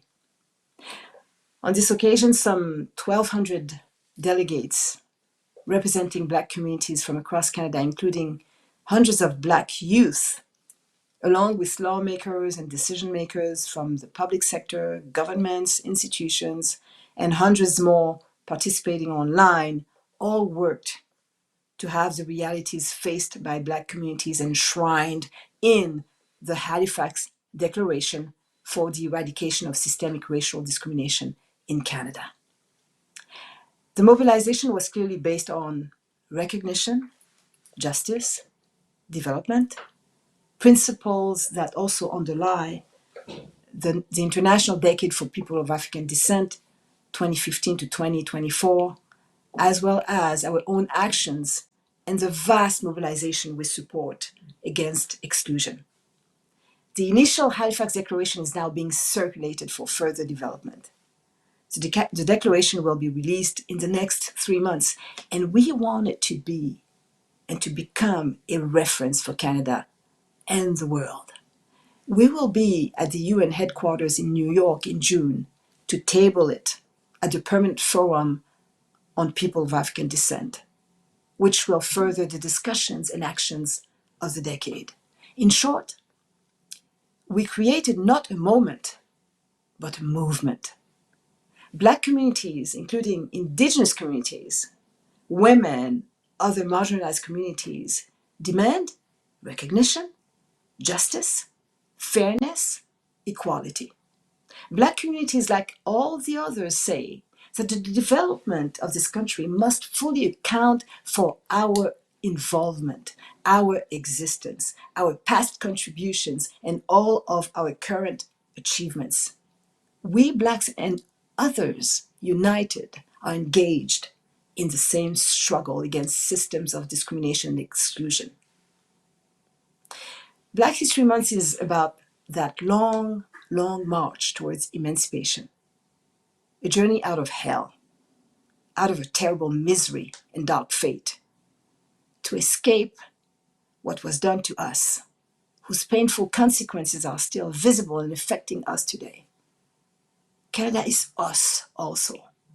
Canada cannot develop and go forward without taking us into account. And everything that concerns us must be done with us. Nothing about us without us. We together say the same thing. Together we share the same vision of a universal humanism. Together we demand the right to be seen as essential partners in development.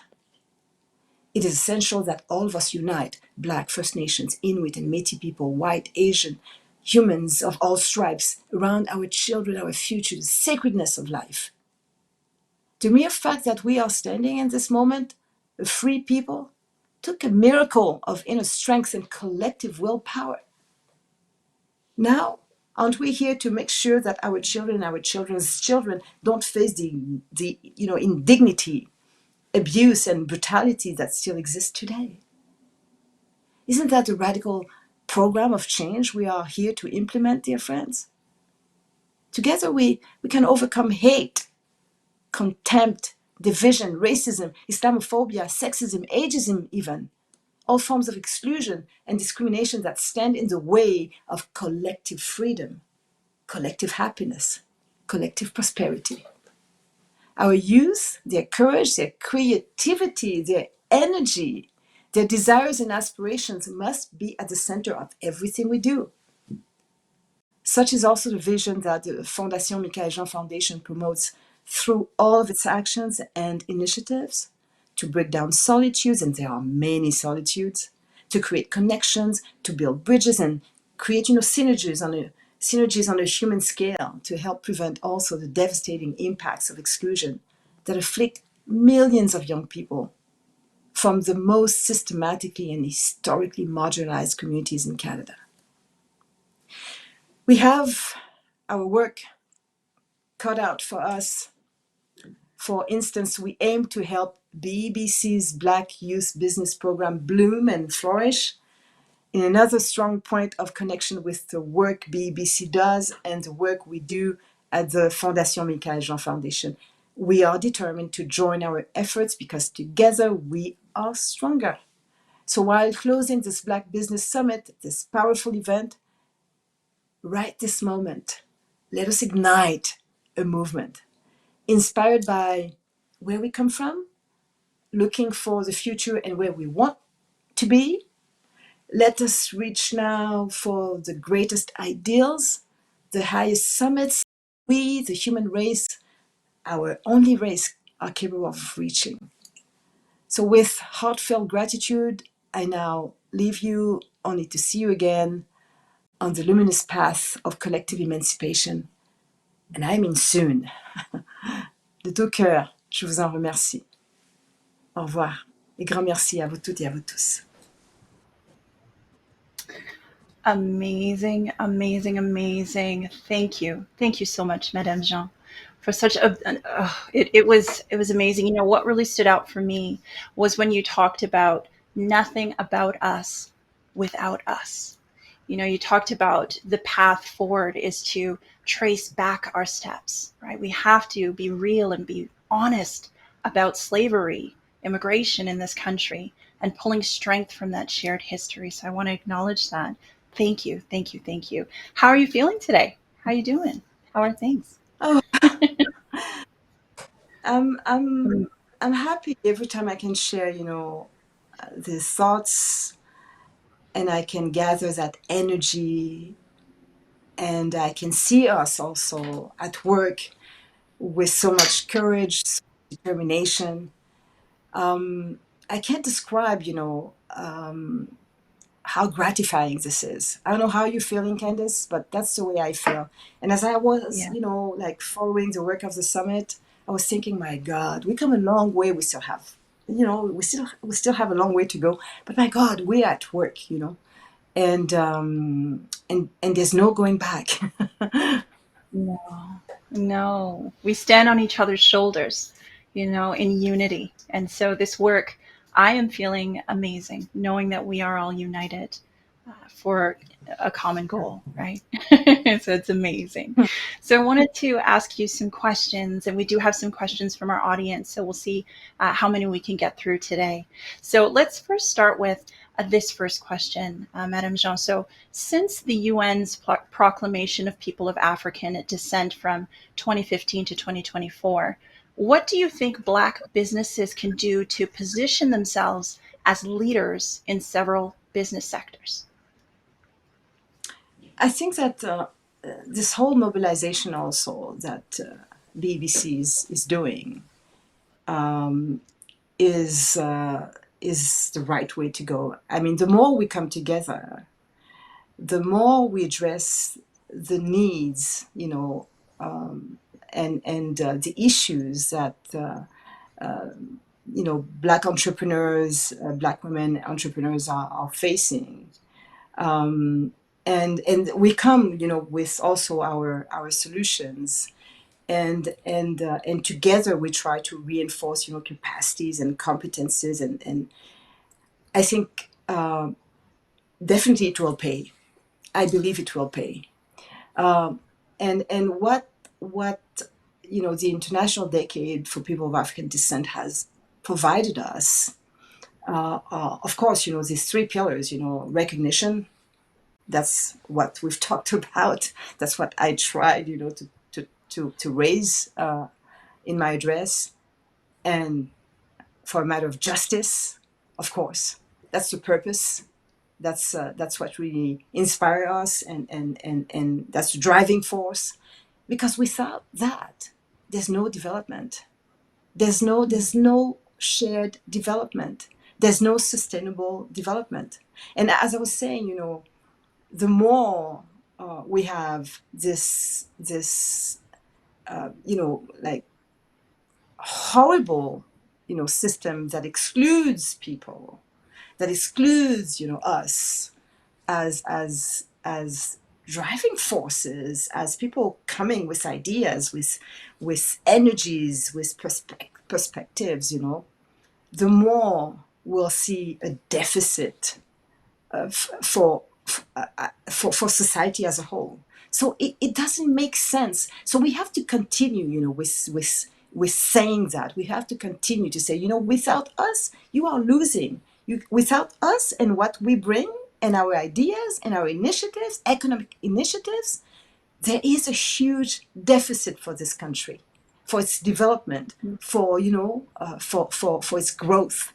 So I think we have no choice but to continue. But I find that we are doing it in a very strategic fashion. We are doing it strategically. We are coming together. We leave no one, we let no one divide us, and we move forward. And nothing can stop us. And we need to be assertive about that. And I think we are. As I was listening just, a moment ago this afternoon to these young entrepreneurs and their startup ideas and how they are trying, to overcome everything, every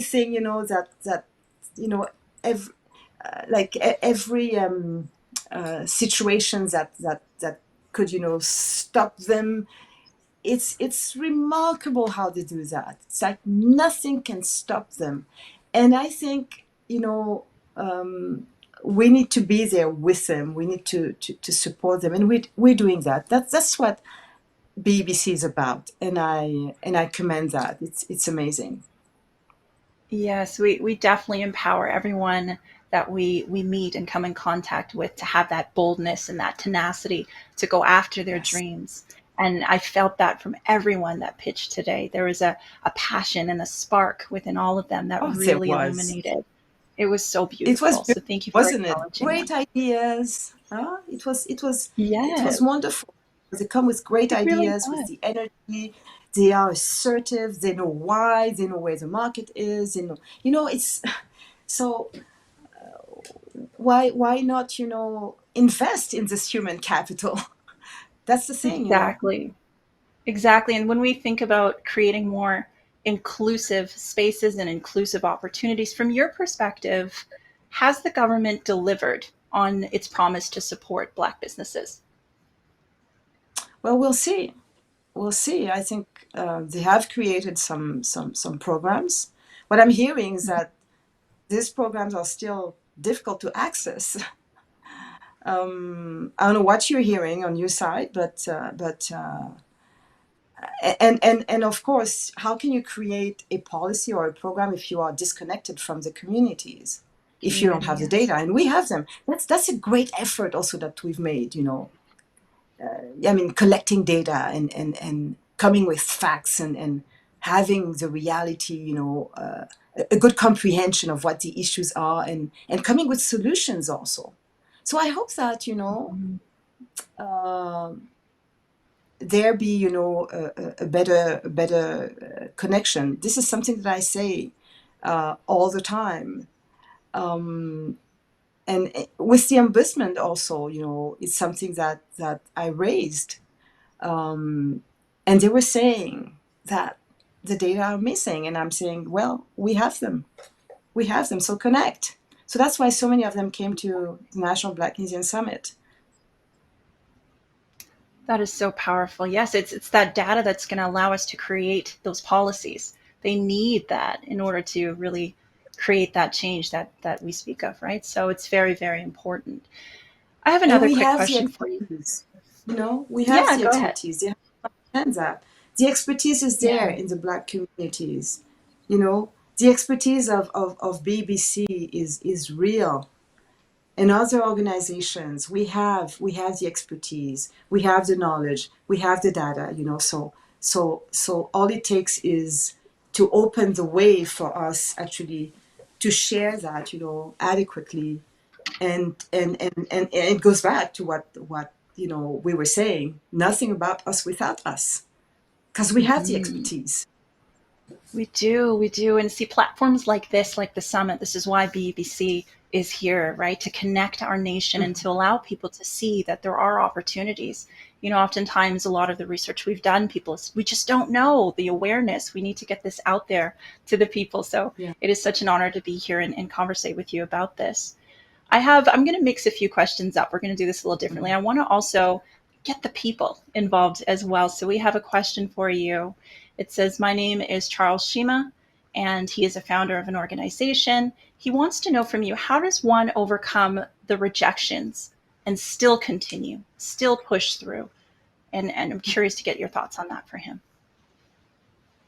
Well, what I would say is that when doors close, and some people want to stop us in you know, and stop our aspirations, stop us in, you know, the energy that we've gathered to carry out and develop some initiatives.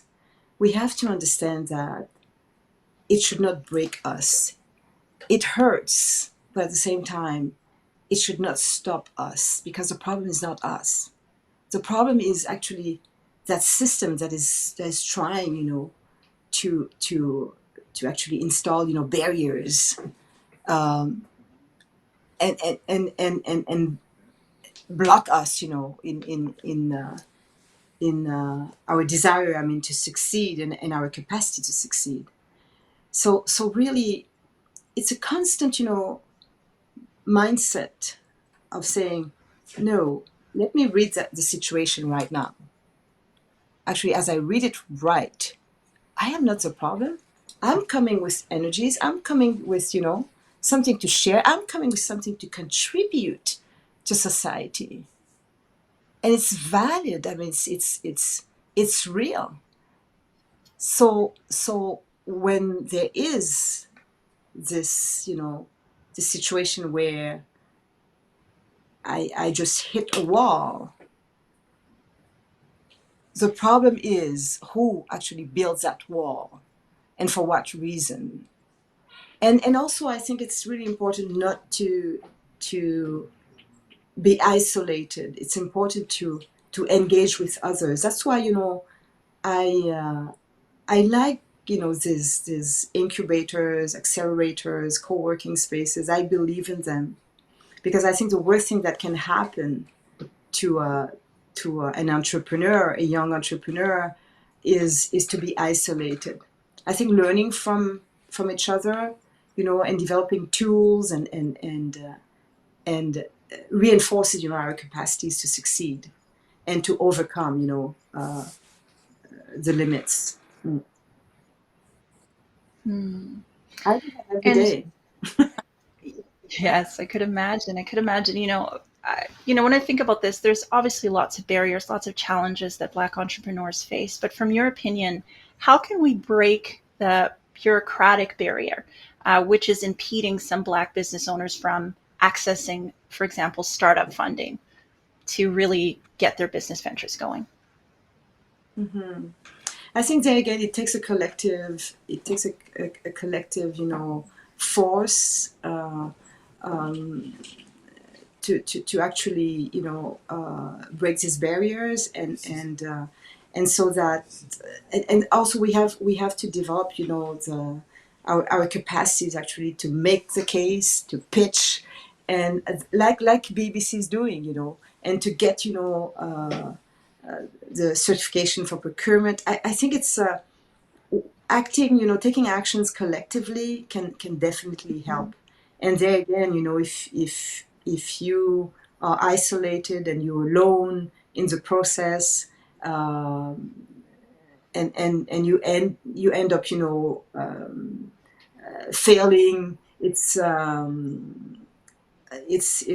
devastating when you are with others. You can see where the problem was, understand that, that there's, like, strategically there's probably a way of addressing, the need, differently, and making your case, as you present. What I love really with the pitch that I listened to today is Which how yeah, how well prepared they were, and even Yeah. I listened to this young woman who wants to have a special school, dedicated to women's hair and Black women's hair, and I liked it when she said, "Well, I didn't get the funding, and they didn't understand where the need is. They didn't understand, the market that exists. It doesn't matter. I'll continue. Yes. And that's the energy that it takes. And I think entrepreneurs in their DNA, they have that. They have it. They never take no for an answer. They continue. you know they step, they fall back on their feet. They know that, what they have identified as a possibility, as an opportunity, is real. And the best is actually when you can find either, a mentor or someone who can accompany you in the process. Definitely. Definitely. We support everyone, of course, with their business dreams. And, I wish I could be with you forever and keep this conversation going, but we will have to wrap up soon. But I wanted to end it off with one quick note. So I know that your Michaëlle Jean Foundation works with youth. And you were mentioning earlier the work that you're looking forward to collaborating with us at BBC, and we are so excited for that next stage together. But quick question. So I know you've traveled the world and you still do, but what advice do you have for youths in the Black community that are interested in becoming entrepreneurs? I think finding, the right support to secure and strengthen your business plan. I think that is important. Finding, the resources that can provide you with mentorship, and learning from other entrepreneurs' experience. That's really important. Seeing what you can actually reinforce. And it's wonderful to see that these young entrepreneurs right now can find this support from an organization like BBC, can find this support in the kind of programs that we also want, the Michaëlle Jean Foundation, to develop, and we're hoping to do that with BBC in partnership and in co-construction, for example. I love that, co-construction, co-creation, for Yes. Also, social and creative entrepreneurs. Social entrepreneurship is the most sustainable. Creative It is. entrepreneurs, they are, also. I mean, it's a great field, and I think the talent is there. I think the creativity, the energy, all the conditions are there. So we have to come together and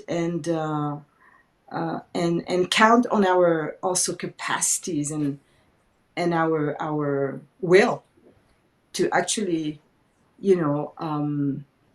help each other and invest in that force that we represent. We don't need to wait for others to do for us.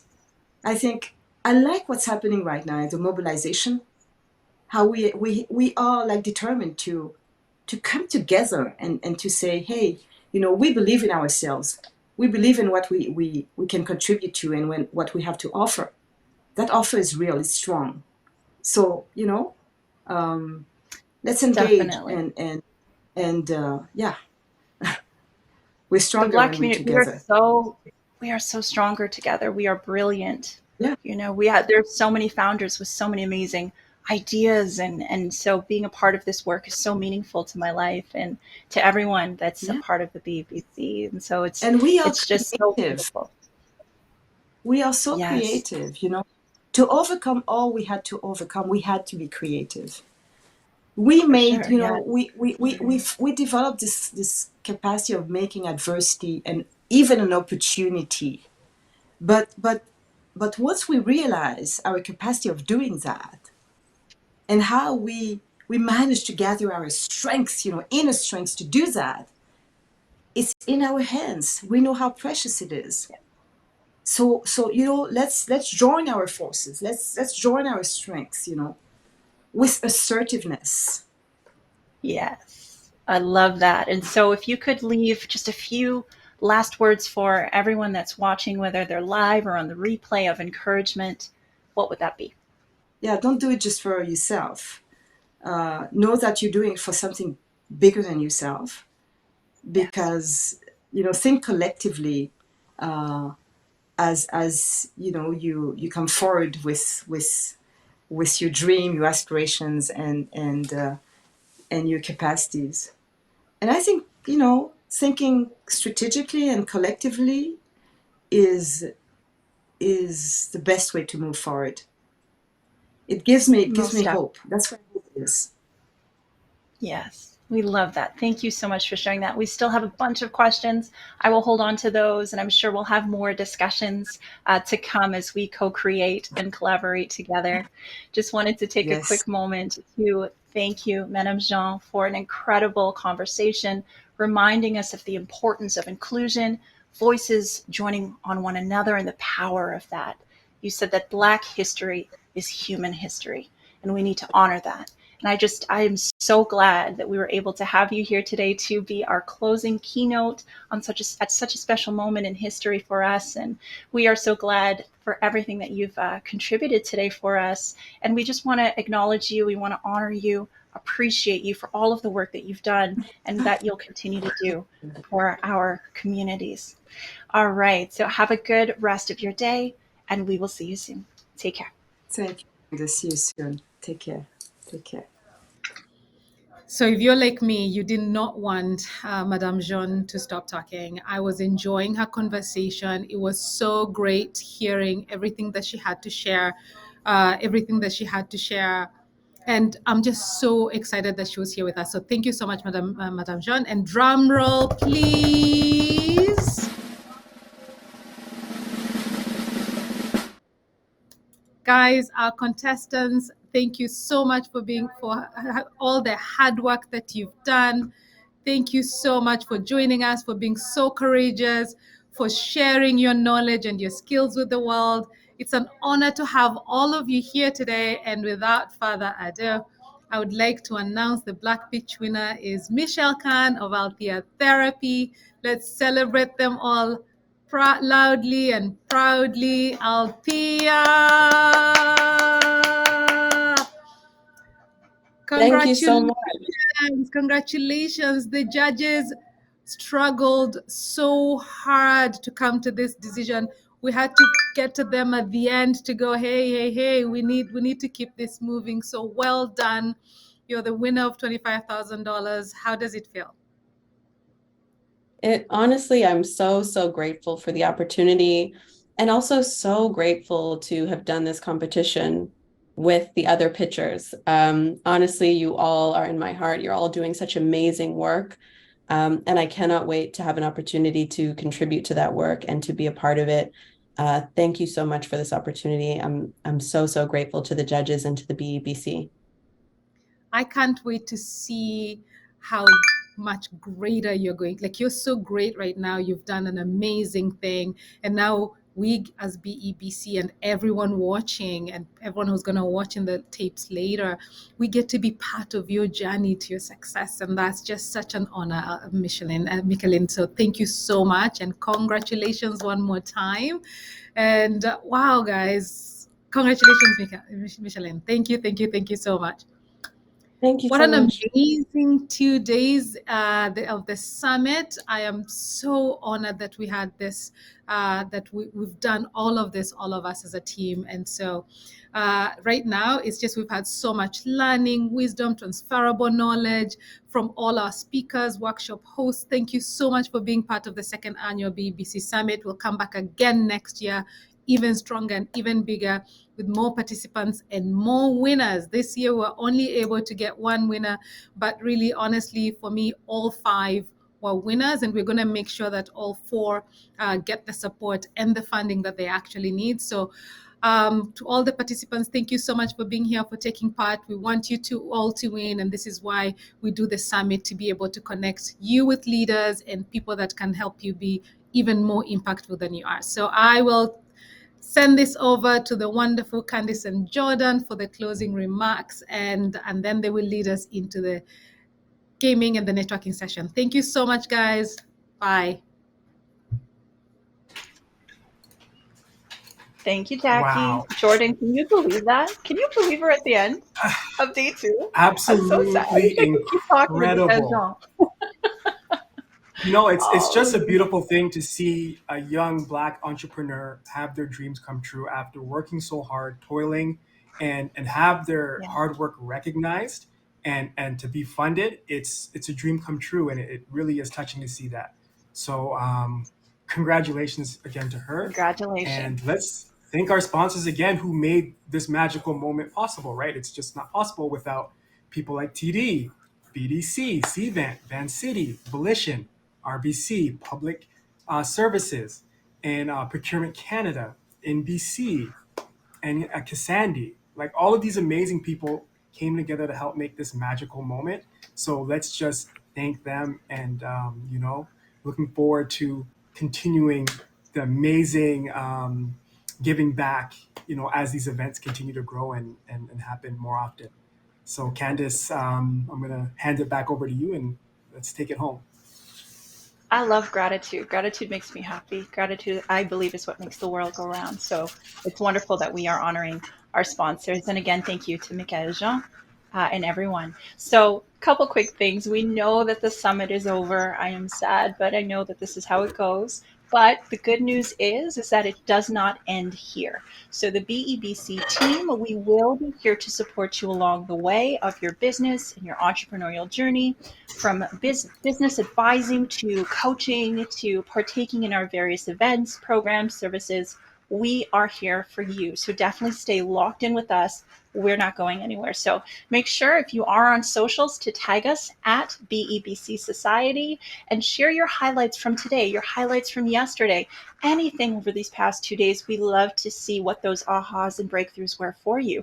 And we'd love to celebrate you. You could be anywhere in the world right now, but you're choosing to be here, dedicated to learning more about how to advance your business. And I want to acknowledge you for that. So congratulations to all of our winners. We have our giveaways as well. We will be communicating those winners via email. Again, congratulations to our Black Pitch Contest winner. And so finally, to end off today, we have our final session. It's going to be a networking event to close out the day, and it's important for you to be there. We're going to make it really interactive, so you definitely don't want to miss that. And that's going to help you expand your knowledge and your networks, and it's the best way for you to find and stay locked in with your community. So you never know, right, what creation and collaboration can come out of that. All right, cool. So we are going to join you all in the networking area right now. So get connected to get connected to one another. And Jordan, going to pass it along to you. I believe that is it for the day. We're good to wrap up this session, and I'm really excited actually about the lightning round. I believe that that's where a lot of the amazing connections happen. So make sure you head over there. It's going to be incredible. Usually it's an opportunity to share with more time with people more intimately. So it's super exciting, and I can't wait. It's going to be good. So just before we leave, Jordan, there's a few more points. So to make best use of the BEBC, I know sometimes there's just so much out there, you're not sure how to move forward. So you could either book a one-on-one session, right, to have business advising. You can sign up to our newsletter, of course. You can keep yourself locked into any upcoming events that we have, so you'll be there and ready to go. You can get involved in our programs to keep learning, and you can follow us online to stay connected if you haven't yet. So again, it's at BEBC Society. So, all right, I think, Jordan, that wraps it up. So we will see you all very shortly for our networking mixer. Thank you all for joining us. Have a good rest of your weekend, and we will see you soon.